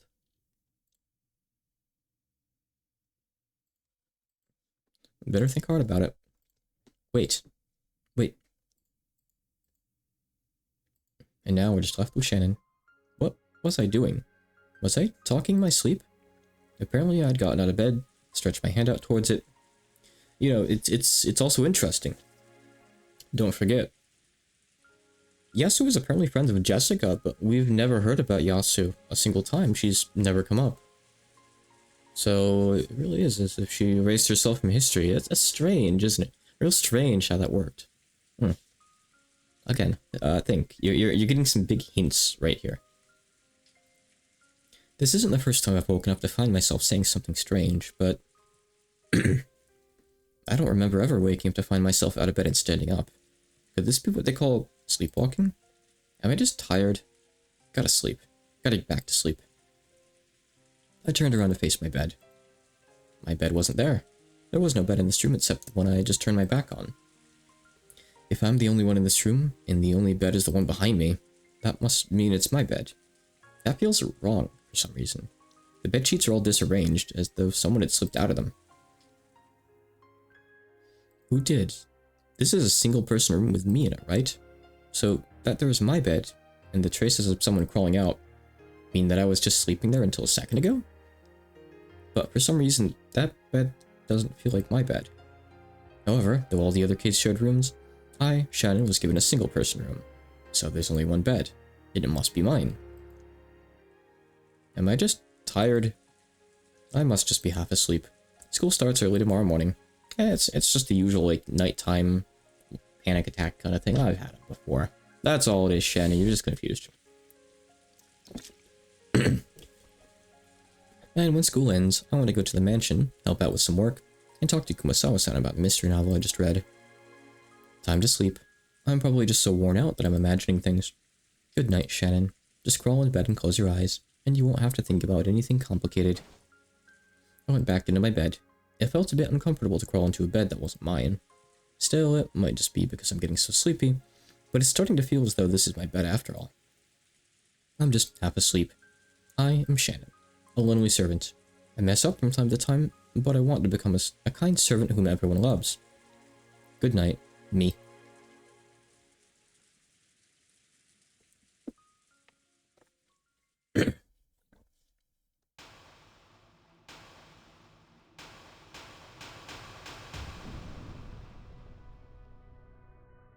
Oh, here's the good music again. I wish they would have held off on this until later, though. There's one scene later on that has this playing that's, like, really, really iconic and one of the best scenes in Umineko. And it has this song, but I wish they would have waited to use the song until then, personally. This is Golden Nocturne. It's really, really good. Oh, I am one yet many. I've had enough of playing the servant. I've had enough of being human. From this night forth, I am Beatrice, the Golden Witch Beatrice, who has lived for 1,000 years. Praise me, servants. Have fear when you are chosen for the night shift. In the nighttime mansion, everything is mine, for that is my time. Oh, I am one yet many. Yes, let our world swallow up everything. It is like the raging seas. Well now, let us drink the mysterious moon dry tonight, with this human book as a side dish. I'm not sure, I think we probably have to finish Claire's play first, but I've never reread the answer arcs, so I don't know. A lot of this stuff, like, the exact order of events isn't really fresh in my mind. And I remember almost nothing about episode 8 except the ending stuff, actually. You call this a mystery? You call this a closed room? You call this a crime impossible for humans? Don't make me laugh. With all these holes and weak points, you call this a crime impossible for humans? Is there no splendid closed room magic that can do my name justice? No, not here, not here, not there either. All of them pathetic. It's enough to make one giggle, but now I'm not sure which is the side dish, the moon or the book. If I get tired of mystery, I can change myself into a butterfly. I can flit about the island, the mansion, the vast forest at will. I'll follow those cowardly servants as they do the nighttime rounds, and when they check to see that a window is locked, they'll see me laughing at them in the reflection of the glass. I can be fickle and do as I please. Pranks at night should be a lot of fun. Okay, I've decided. Let's play like that starting tonight. How amusing. What amusement this night shall bring. In the world of witches, the only limits to your fun are the limits of your imagination. My imagination shall become the source of my magical power. Splendid, it shall all be so fun. I shall expand it infinitely, and let it swallow the whole island. The island's night will be all mine. Oh, how refined and pleasant are the days of a witch. Oh, I am one yet many. Here's to the wonderful world of witches. Still though, any scene that has Golden Nocturne is like good by default. There's a vocal version of it too, but I personally prefer the instrumental. The vocal version tones down on like the main melody and lets the singer sing the melody instead. But I really like the instrumentation.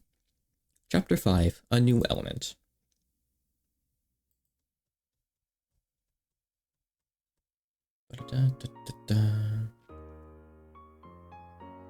Did you check the bathroom amenities? I don't say that word often. Yep, went down the whole list. Did you make sure they were facing the right way when you set them down? Yes, of course. Everything's as the list says. Thanks. Genji-sama, the guest rooms are ready now. Good work. Make sure you check over everything with your own eyes, Shannon. Also, Madam has ordered us to change the tablecloth in the dining hall again. My, why again, when we all worked so hard to change it earlier today? The color of that tablecloth simply does not fit. Once I saw it against the backdrop of the room, I could see that it matched terribly. We should use a different tablecloth. Oh, and did you make sure to clean the chandelier in the parlor? I don't want Eva-san looking up and saying, oh, is that dust? And even a spiderweb again. One sec. Okay, I have to check my phone. Do not worry. It has already been carefully cleaned and checked.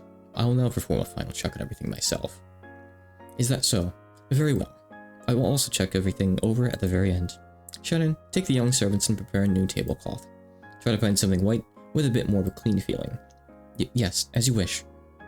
Natsu was even more high-strung than normal and walked about barking orders here and there. Even though the sky was beginning to get dark, the servants moved hurriedly about. Tomorrow is the annual family conference. It isn't particularly rare for each of the individual families to visit the island, but this is the only time that they all come together. It was the most important day of the year for both the Ushimura family and Rakenjima. Natsu was short-tempered on top of being high-strung, kept ordering that the servants redo this or that, since it really didn't look good after all. This would keep them going until late into the night. Now that Shannon had many years of experience and Natsu had put her in a position of responsibility, she was called over many times to have strict orders showered on her. So when Shannon finished her shower and lay down on the bed in the servant waiting room, she fell asleep almost immediately.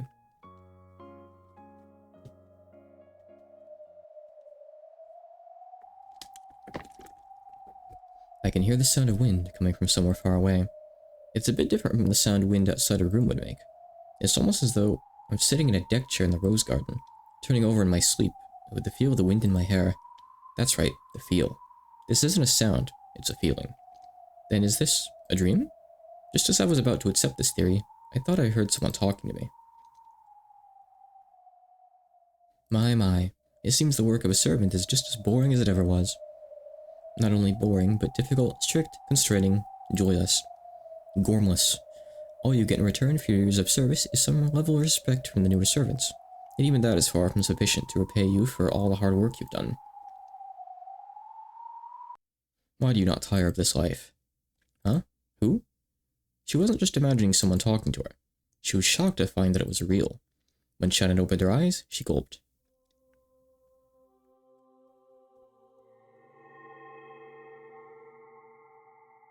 This place. She couldn't say any more. She was literally stunned silent. Shannon, who had been sleeping on a bed, was somehow in a rose garden. However, though this rose garden somehow resembled the rose garden on Rakenjima, it was also completely different. After all, the roses were golden. And it wasn't just the flowers, but the dancing butterflies too. It was a golden rose garden of mysterious beauty. Somehow, Shannon was sitting in a chair under the arbor. It was as though she'd taken a nap there and woken up from a dream. But it felt strange. Is this golden rose garden a dream? For some strange reason, it felt though my entire life up until this point had been a dream, and that I had finally awakened here. Welcome, Shannon. Welcome to my golden rose garden. There was that voice again. Shannon looked around to find who it was. As she did, a golden butterfly landed on the seat across from her and instantly created a human form.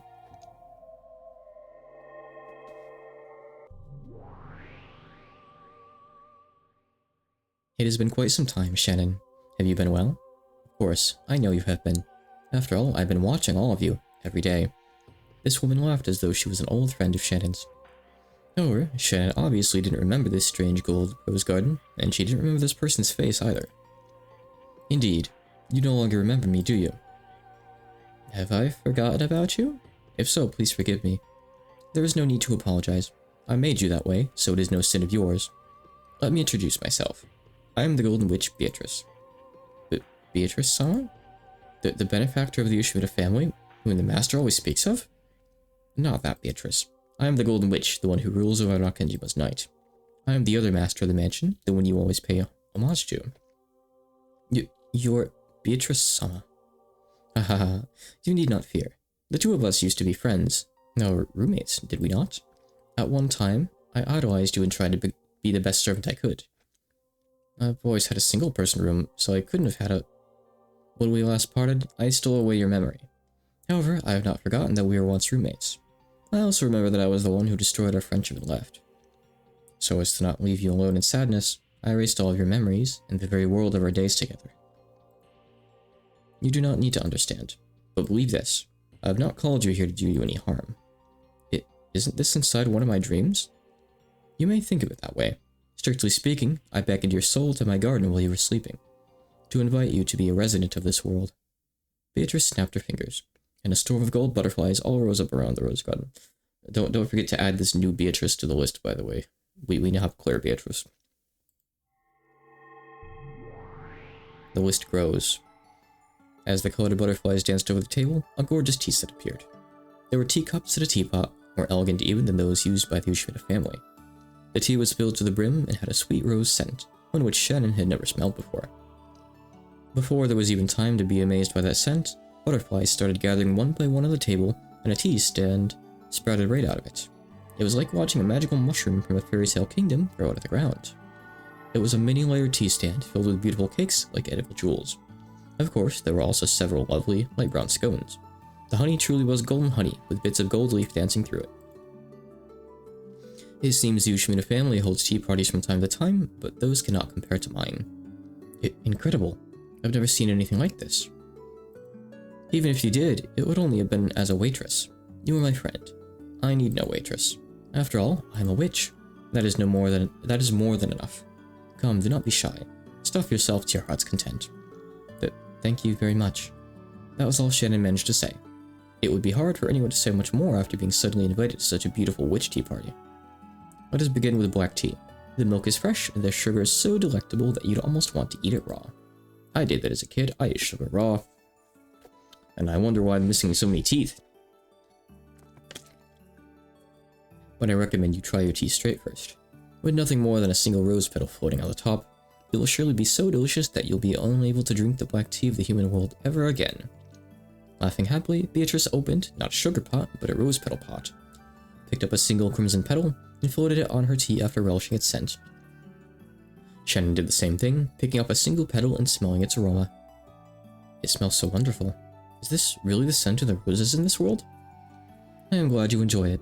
I have bred this rose simply for the purpose of using the petals with black tea. If you crush them, they're also splendid for making jam. Is that true? I don't know. That goes better with scones than anything else imaginable. I guess you can eat roses in Cataclysm, and they're actually a pretty good source of food, huh? Maybe. Do you want to try? Sure, just a bit. Shannon had been invited to this witch tea party suddenly. However, the witch seemed so truly innocent, and her smile as she played the hostess was so happy that it made Shannon want to smile too. I'm actually not having coffee much at all right now. I'm trying really actively to lose weight. It's going well so far. Energy drinks are like 10 calories a drink, as opposed to a coffee being like 200 or 300 with all the cream and sugar I put in. So I'm kind of abstaining from coffee. I know, surprising. Like, we're talking about me, right? I do kind of miss it a little bit. The tension in Shannon's heart gradually faded, and she started to enjoy her chat with this witch. Servant work really is tiring. I remember it well, particularly cleaning the windowsills in the chapel. How surprising. So you worked as a servant once too? For a short time.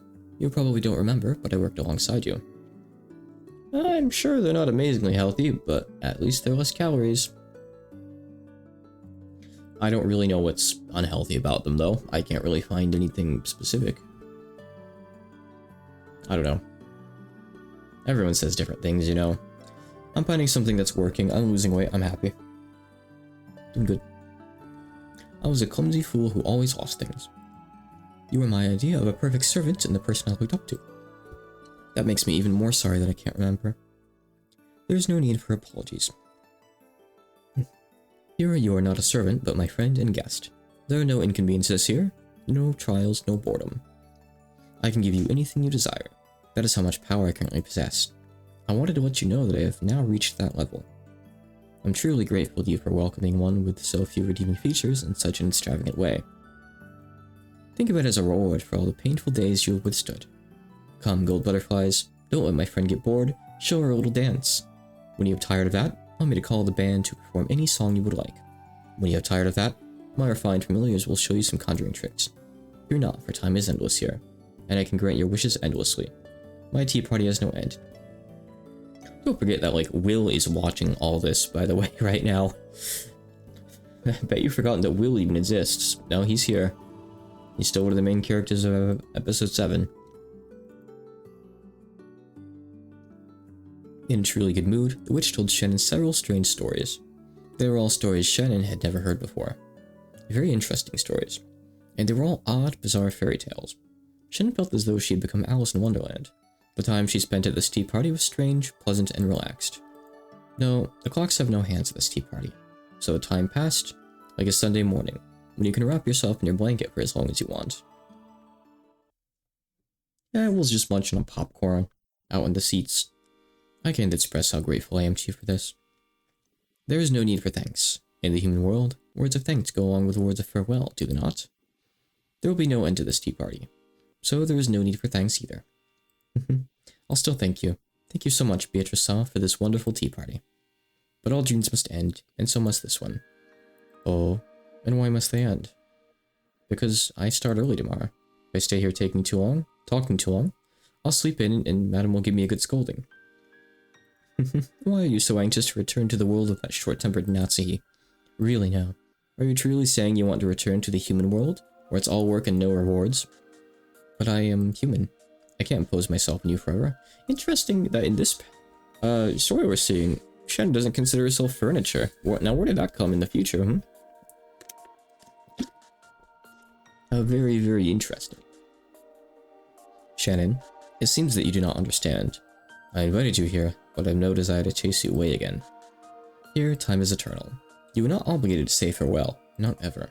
I will never tire of enjoying tea with you. On the contrary, it is quite agreeable to have you here to talk to. I'm grateful for your words, but I am human. I must return to my own world. Why do you want to return to that colorless world, where you waste all your time with school and your job and the family works you to the bone? Despite all that, it's still my world. Shannon, does that sort of world really need to be yours? Let me be honest with you. Shannon, I didn't just invite you here. I came to take you home.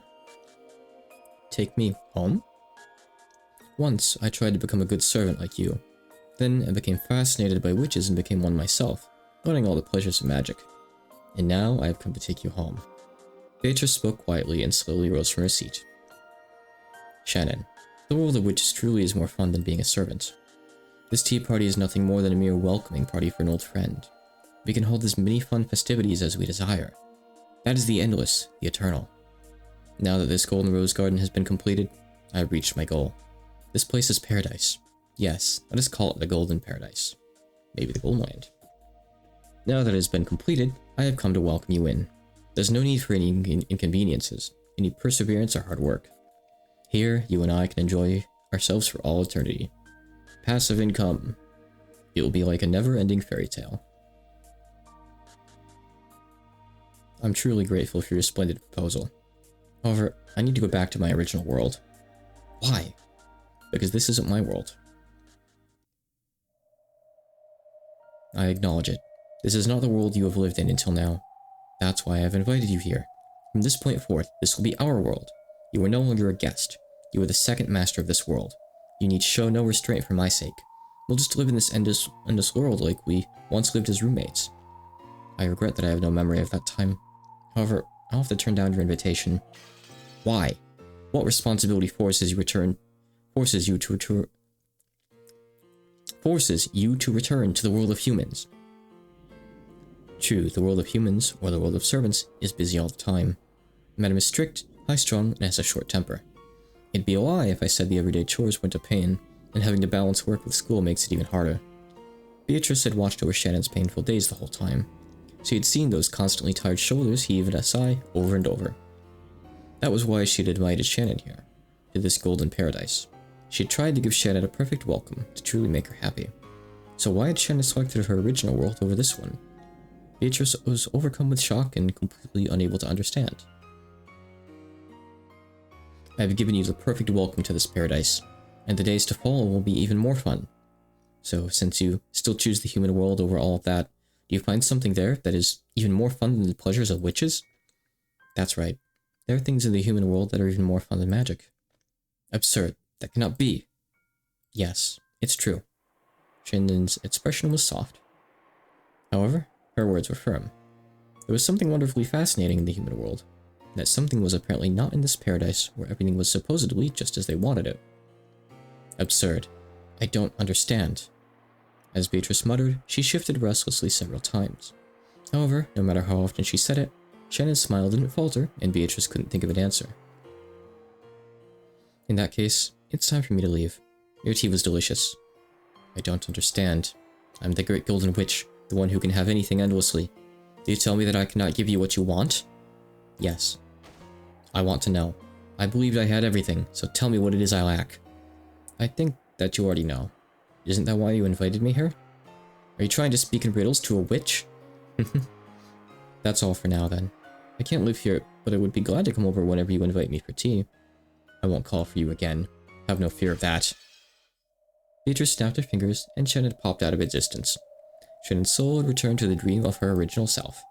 While humans have many dreams in a night, they can remember none of them. That's not true. The tea party in this paradise mixed in with many other dreams and vanished. The next morning, Shannon would not remember this tea party. However, Shannon's cup remained here. The witch who had lost her guest and was standing alone looked all the more lonely. The witch dug her fingernails into the tablecloth. That grimace as she bit her lower lip made it clear that she still hadn't solved the puzzle Shannon had left behind. Reach it, there's no need to worry about it. A black hole opened above Shannon's empty seat, and the owner of that voice fell out of it. I do worry. Ah, come on, how could she say it with such certainty? Maybe she just wanted to get back to sleep quickly, since dawn is coming soon. What pleasure could Shannon know that I do not?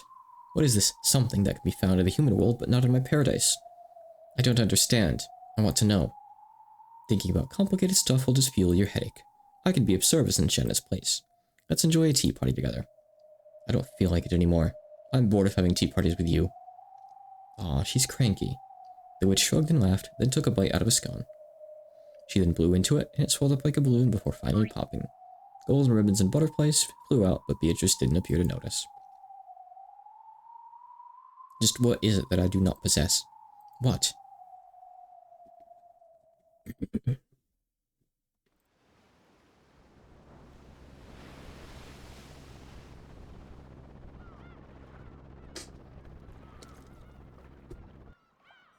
Watch your step there. Thank you, Captain. Make sure you take good care of yourself. I've got a friend who sells this stuff that's supposed to be great for stiff shoulders. I'll bring you a sample next time. Oh, no need to trouble yourself, but thanks for caring. Hey, brats, how long are you gonna mess around up there? Let's go. Hey, Maria, come down off the boat with Mama. Maria, who was led by the hand, was still too young for kindergarten. However, she seemed to notice that her cousins, whom she rarely ever saw, were playing all around her, and she was very excited. Butler and George had the energy of middle school or nearly middle school kids. We'll get more Angie scenes in episode 8, you know, for if you're really looking forward to them. Those two, along with Jessica, who had met them on Nijima, were clamoring around on the boat. You okay, Asumu? You really don't like riding things, do you? Rudolph lent an arm to his wife, Asumu. Welcome to Rakenjima. Thank you for making such a long journey. The whole family had gathered for the conference. At this point in time, Rudolph's wife was still Asumu, and Angie hadn't been born. There you go. Goda and Canon hadn't yet been employed by the Ishimura family. I thought Goda was mentioned before, though. I'm a bit confused on that. Yeah, I don't think you ever see Asumu. Maybe in one of the side novels, I'm not sure, but not in the main ones. And the witch's epitaph, which would toy the family's fate, hadn't appeared yet. They probably couldn't even imagine the bizarre crime that they would encounter several years later.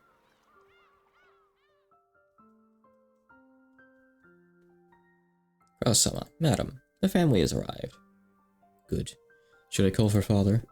Please do. I will go welcome everyone. Oh, Shannon, who cleaned this window frame? It still has dust on it. Quickly, wipe it off. As you wish, madam. Oh, come on. Nazi is making her work so hard again. Just what good does she find in such a limited, ulcer-inducing life? I wanted to know. Shannon, what is it that you found? And what did you mean when you said I already knew what I was missing? Shannon, is this something I must learn by learning about you? What's different about the day at the family conference in Rakenjima? Okay. It's gotta be the noise. There's never this many kids around. It may have been a tension-filled day for the adults, but to us kids, it was a wonderful day. The only time we got to see all the cousins we loved. In the summer, we'd play with our cousins on the beach, and even in the winter, there were plenty of games we could play. The family conferences were lots of fun for us. Same here. Mom was always yelling about how there must be no mistakes, but to me, it was just the day I got to play with all my cousins. After all, there was usually nothing at all to do in Rakenjima. Back when I was still a little brat, I was always jealous of Jessica, getting to live in this huge mansion with a private beach.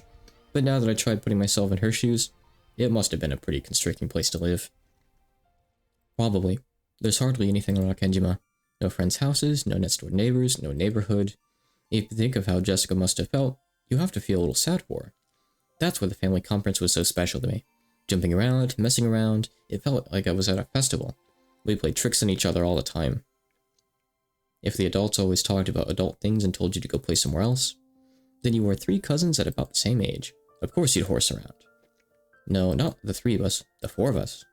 But I thought Angie wasn't born yet, and Mario was still too young to play with you? You've got it wrong, Furfur. The cousins were the only ones at the same age. Shannon-chan was the 4th. She was about the same age as the rest of us. Mom was always going on about not talking to the servant kids, but Shannon and I started to get close. After all, she was the girl closest to me in age on Rakenjima. All 4 of us played together. We played at every family conference. Right, Shannon? Right. I knew that Madam would scold me if she found out, but I wouldn't have let her. You were always the one close friend I had who could understand me. Thank you for your words, my lady. I simply could not hide my shock. How had she formed a relationship with the children of the family despite only being a servant? Natsu had probably been very careful to prevent such a relationship. However, it's no surprise that Jessica, all alone on this island, would want to be friends with a kid her age. And Shannon was also alone on this island without any friends her age. Though they both understood their relationship as master and servant, they somehow managed to strike up a friendship. Then, at the family conference, Jessica had introduced Shannon to George and Battler. All the adults had their hands full with their complicated discussion in the mansion. During that time, Shannon was able to set aside her role as a servant for a little bit, acting her age with Jessica, George, and Butler. I didn't even know that Shannon had constructed this new world so quickly. As a butterfly hiding in the shadows, I observed this new world of Shannon's.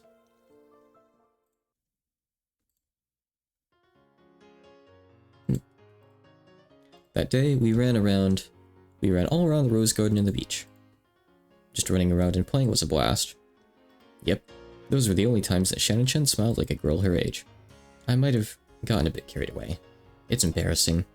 Battler's insanely huge now, but back then, Shannon and I were both taller and stronger than him. I just grew slowly back then. They say that those who start late end up the tallest.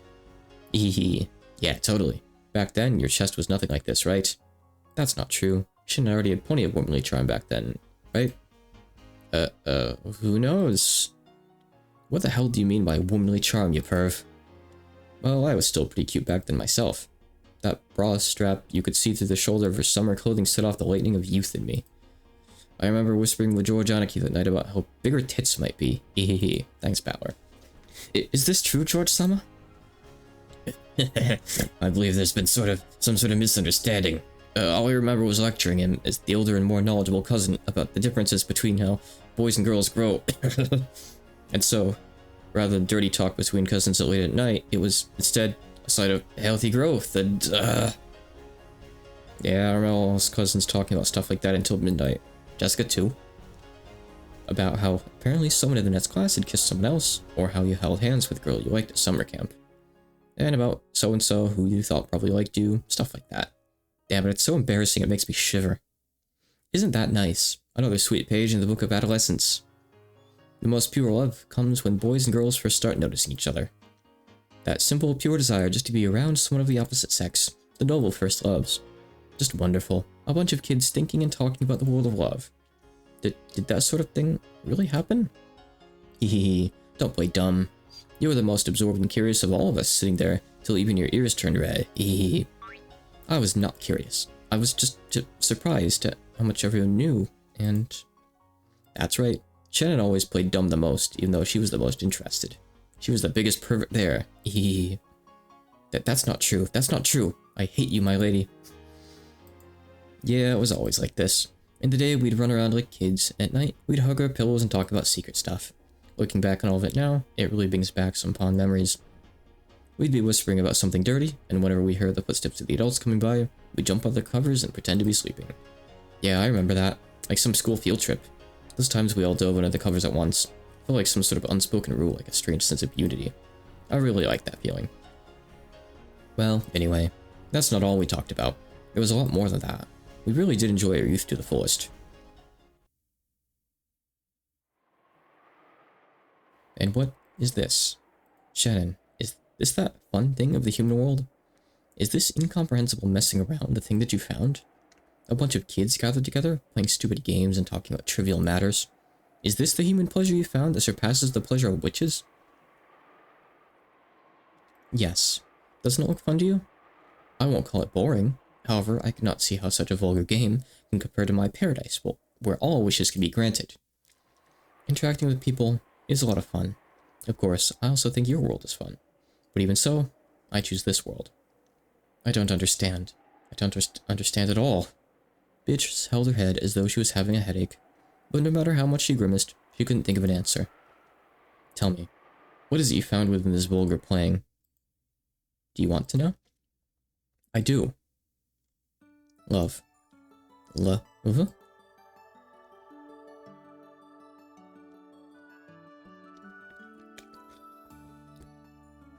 Here. It's the Queen book I promised. Thank you very much. I'd be happy to borrow it. That's okay. You can keep it, Shannon-chan. I've already read it. But, I can't accept this. It was probably expensive. It's just something I got for a few hundred yen at a bazaar. Don't worry about it. I'd rather if you read it quickly so we can talk about it. It's fun to talk about this sort of stuff with you, Shannon-chan. Yes, it's fun for me too. It's much more fun to read mystery novels with two people instead of alone. I like talking about it, imagining all sorts of things. With mystery novels, reading is only half the fun. My theory is that you can only really enjoy it when you talk with other people who've read it too. Our relationship began when we realized that we both read mystery novels. We were both surprised and very interested to find that the other not only read tons of mystery novels, but read them very thoroughly. Ever since then, it's been like this. Separate from the games we played with all the cousins, the two of us met together for some time alone. At first, it was like a sort of contest to see who knew more than the other. However, eventually this turned into respect for how much the other had read and how deeply they were able to think about it. Respect. Trust. Those emotions made our friendship even stronger. Of course, all of that had still fallen within the category of friendship, but we were still slightly aware of the fact that the other was of the opposite sex, making for a relationship that was charming or youthful, or maybe you could call it exciting. However, we were still at the age where calling us young men and women would probably be a bit too gracious. Of course, we didn't know a thing about love, so we couldn't understand that exciting feeling in our chests, both bitter and sweet, that we only felt when we were alone together. However, we realized that there was some unknown emotion hidden behind that feeling, and as our hearts raced, we had our hands upon the door. That was the exciting age we were at. So, at some point, our discussions about mystery novels became just an excuse for us meeting alone. There aren't many mystery novels that care much about the why done it. The why done it? You mean the culprit's motive? Yeah. There are 3 points you need to figure out in the mystery novels: the who done it, the how done it, and the why done it. A lot of mysteries deal with the first two, but surprisingly few worry about the final one. I mean, I feel like usually the culprit gets a big monologue about it at the end. But of course, I'm using Scooby-Doo as a basis. Well, I know about many works that take great care to have the culprit confess his motive after he's been found out. But it has to be something you can reason out before the culprit confesses, or it doesn't count. Yeah, I guess if that's the case, it's different. Personally, I think it's unfair for a person who supposedly didn't have a motive to commit the crime, unless it's possible to reason his or her motive out. Who done it? Who is the culprit? How done it? How did he commit the crime? Why done it? Why did he commit the crime? There are a ton of works that ask about who the culprit is and what tricks they used. In fact, almost all are like that. However, I don't think there are many novels that ask you to figure out the motive. Good point. That might be the most neglected of the 3. Mysteries that don't take the why done it seriously don't really feel complete to me. No, I'm not saying they're boring. It's more like they're missing the most important part. The most important part is missing? The heart. The heart is missing. The heart. I think the human heart is a really important thing. If a person's going to decide to commit murder, put it out, get everything ready, and actually carry it out, you need an incredibly strong force, the heart. The heart is what moves people. In other words, only the heart can kill a person. When an emotional upheaval grows strong enough to make a person want to kill, the result is the tragedy called murder. If we turn it around, does that mean that the true way to close in on the crime is by searching for the heart that brings about the tragedy of murder? Only the heart can kill a person. So if a person has been killed, you must search for that heart. That's what he's saying. That's why I can't really enjoy novels where the culprit is just a homicidal maniac who kills for fun. Then you like novels that show a strong enough movement to the heart to lead to murder? That's right. My favorite ones are the novels that let you reason that out. As he spoke, he looked back at me and smiled. Before today, I used to like novels that focused on exposing tricks.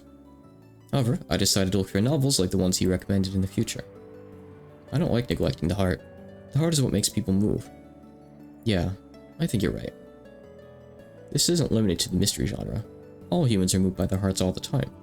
Being able to notice the heart is what allows for interactions between people. No, interactions between hearts. None of us humans can live on our own, and yet we have no way of peeking into the hearts of others. That's why every meeting between people is a mystery of the heart. Finding those, reasoning about them, and understanding each other is the key to interactions between people and the hearts. The two of us are here, all alone, talking together about mysteries, and through that, we are searching out each other's hearts, speaking the heart's mysteries. I want you to feel about me the way I feel about you.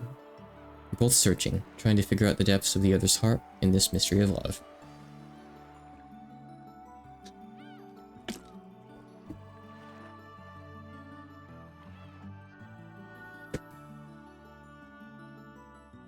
So who do you think Shanna's talking to here? Look how late it's gotten. I wonder if Aniki and the others are waiting for us. Well, there's your answer. Yes, we should probably go back soon. Time seems to fly by when I'm talking with you, Shen and Chen. You seem to be speaking the words of my heart. We were thinking the same thing, so the same words came out. I wish we could talk together like this forever. I hate clocks. Same here. Talking about this stuff with you is the most fun part of coming to Nakajima. When I saw his smiling eyes were looking right at me, I turned away. I couldn't let him see my suddenly red face. If only I could leave this place, I'd be able to read so much more. The bookshop in Nijima that I go to and the bookshop he goes to in the city are on completely different scales. Book exchange between the two of us had become completely one-sided, with him giving me all the books. How long do you plan to be a servant, Shannon-chan? I don't know. If someday you decide to quit. If I do, come over to my place, he said almost carelessly. Maybe he was a bit embarrassed since he laughed weakly and blushed a little. And then, we won't need to worry about time running out anymore. That's right, we could be together as long as we wanted. The little secret dates on this island only happened a few times a year, and even when they did happen, it was only for a short, uncertain period of time. It wouldn't work over the phone or with letters. We could only talk about our mystery when we were standing together like this. I know that day will come eventually. Someday. You think it will? Yeah, I'm certain of it. Certain? Why is he certain? When that day comes, I'll come for you, riding a white horse. What? After saying this, he turned away. He was probably too proud to show me his blushing cheeks, but even without seeing, I knew what his face looked like. Pay attention to this scene. I'll give you kind of a big hint and say it's actually kind of important. To come riding on a white horse. Isn't that like a prince riding a white horse? So what exactly does that mean? Does it mean you're going to be my prince?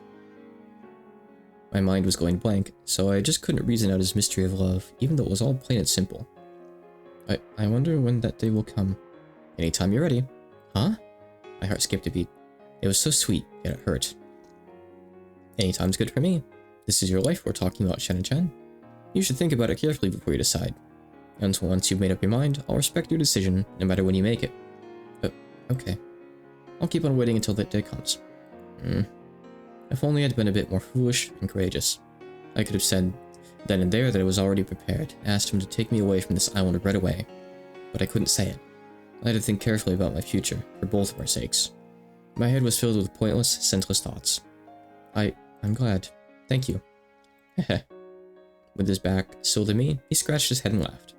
I knew he was doing this out of embarrassment, so I could clearly tell what his expression might have been. In the same way, he must have realized what my face looked like. We're both puzzle solvers of love. We theorize about each other's love, solve each other's mysteries. Thanks for giving me time. You have all the time in the world. No, I'd feel bad if I kept you waiting too long. So I've decided. No, I should say that I will decide.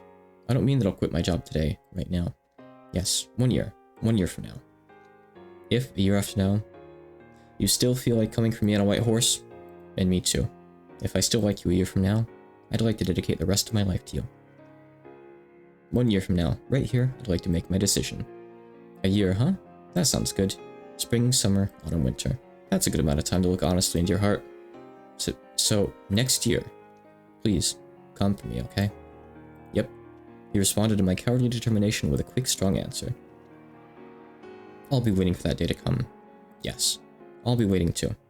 Make sure you come, okay? Yeah. Don't forget, come here next year, okay? Yeah, I'll come, that's for certain. Again, you should be taking notes. I'll meet you here. That's for certain. So, I'll spell it out a little bit there. Obviously, Shannon wasn't talking with George, because then who would Aniki refer to? Battler was Shannon's first love. There you go. There's a curveball for you. And they made a little promise there. Isn't that cute? I see. So this emotion that feels like sweet suffocation is love? It is an emotion I do not know. One I do not have. Though my magic can grant any wish. Though my paradise can grant any wish. That thing I cannot have? That incomprehensible emotion that burns like fire, and yet madly one wants to hold it close. All I know is that no matter how great a witch I might become, I cannot create this emotion. It must be given by another person. For the first time, I realized that I wasn't all-powerful. And I knew what Shannon had discovered in the world of humans. This emotion, it's just too much. Once you felt it, there's no forgetting it, is there? Shannon, you win. Love, is it? It may be the most important element, and the one that I lack. Shannon, I'll watch and see how your love develops. So please, teach me more and more about this new emotion. What's going to happen next year when Batlord comes back to the conference?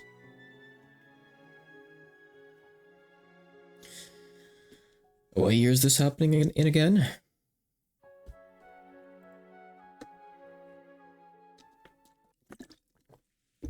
Well, we can actually reason that out by knowing what happens next. They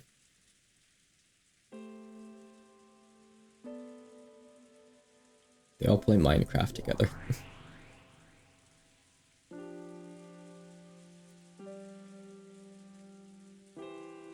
This form is... I'm lending it to you. After all, I hate idiots. Call yourself Claire as a temporary name. Or would you prefer Beato? You have my gratitude. This way, I won't have to expose my pitiful form. Brent Costello had given Claire a fake form. It was a temporary form for the person acting the part of Beatrice. A fake to fool those who still hadn't discovered Beatrice's true form. Right there. Leon's right there. Then, is this a tale about me in another world? Leon, this is indeed a tale of you in another world, and also my tale.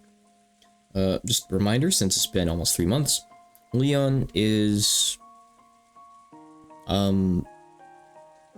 essentially... Beatrice if she didn't become Beatrice.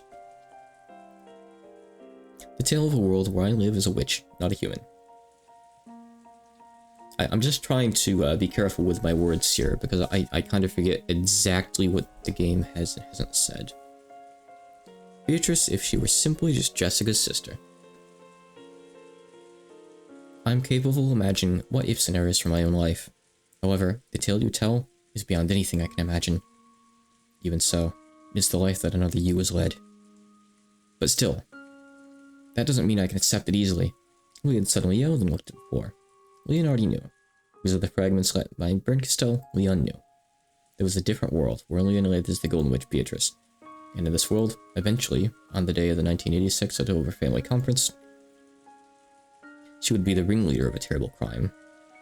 Even if it is a different world, you're saying that I get my entire family and all the servants involved in a terrible crime that I'm the mastermind of? How am I supposed to deal with that? Be quiet, listen, and figure it out. In a different life, I end up as a servant. And if that wasn't enough, I suddenly become a witch, and then I eventually carry out several terrifying murders. How am I supposed to understand that? Yeah, I see where you're coming from. I doubt anyone could understand. This person here thought that no one would ever understand. That's why you're here. That's why Brent Costello brought you two people who never should have met together like this.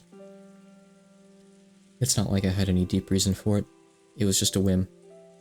This is a motive that no one else can understand, Leon, so you need to be the one to understand it. I'm not the main character in this tale.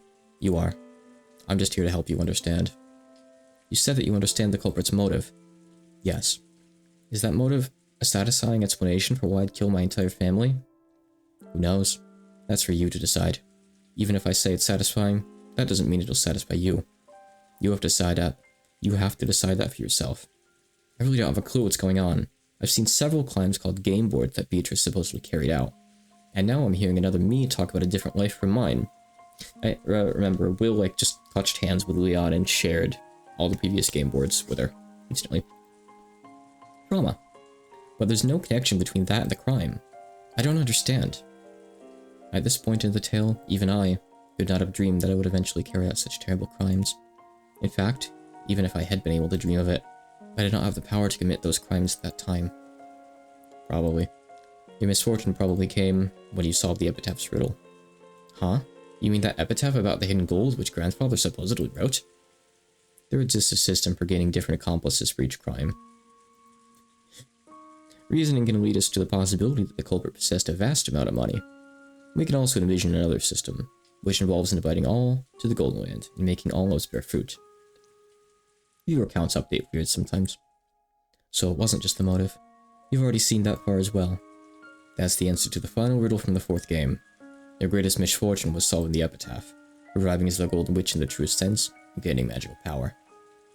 Looking back, was that really misfortune after all? I do not know. However, as long as the fact that Battler's Sound returns in 1986 remains unchanged, some sort of tragedy would certainly have occurred. That's right. If Battler had returned a year earlier or later, that incident might have not occurred.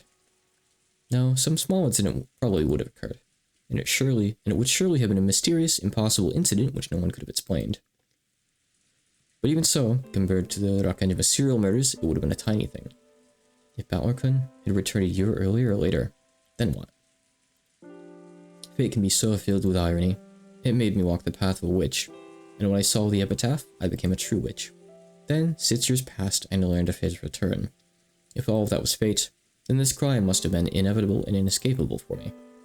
In 1980, Battler was resentful because of the death of his mother Asumu, and his father's remarriage that came too soon, so he left the Ushimura family. For 6 whole years, he had no direct contact with them. He convinced his grandparents on his mother's side to help him and went by his mother's maiden name. Then, when those grandparents passed away, he finally made up with Rudolph and returned to the Ushimura family again in 1986. That bad luck gave birth to your motive for the crime. I did wonder, why after 6 whole years did he finally come back? I understand.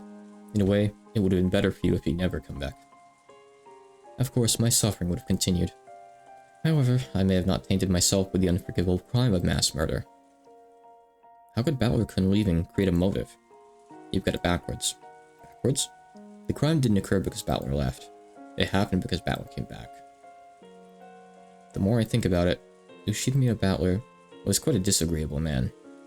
More than anything else, because he never realized that the outbreak of the crime was his fault. He did remember in the end. However, that was long after he gave up and disappeared. If that is so, then it would give my heart some peace. I don't have a clue what you two are talking about anymore. But I'd like to ask you bluntly. I want to know, what on earth happened to you that made you decide to commit a crime? Yes, that's the most important part. It's just like how Ushimura Battler respected the wide-done mystery novels. That's where the answers to all the riddles are hidden, both in the Tale of the Golden Witch and in the game. In that case, allow me to continue. 1980, 6 years before I resolved myself to committing the crime. Chapter 6, Day of Trials.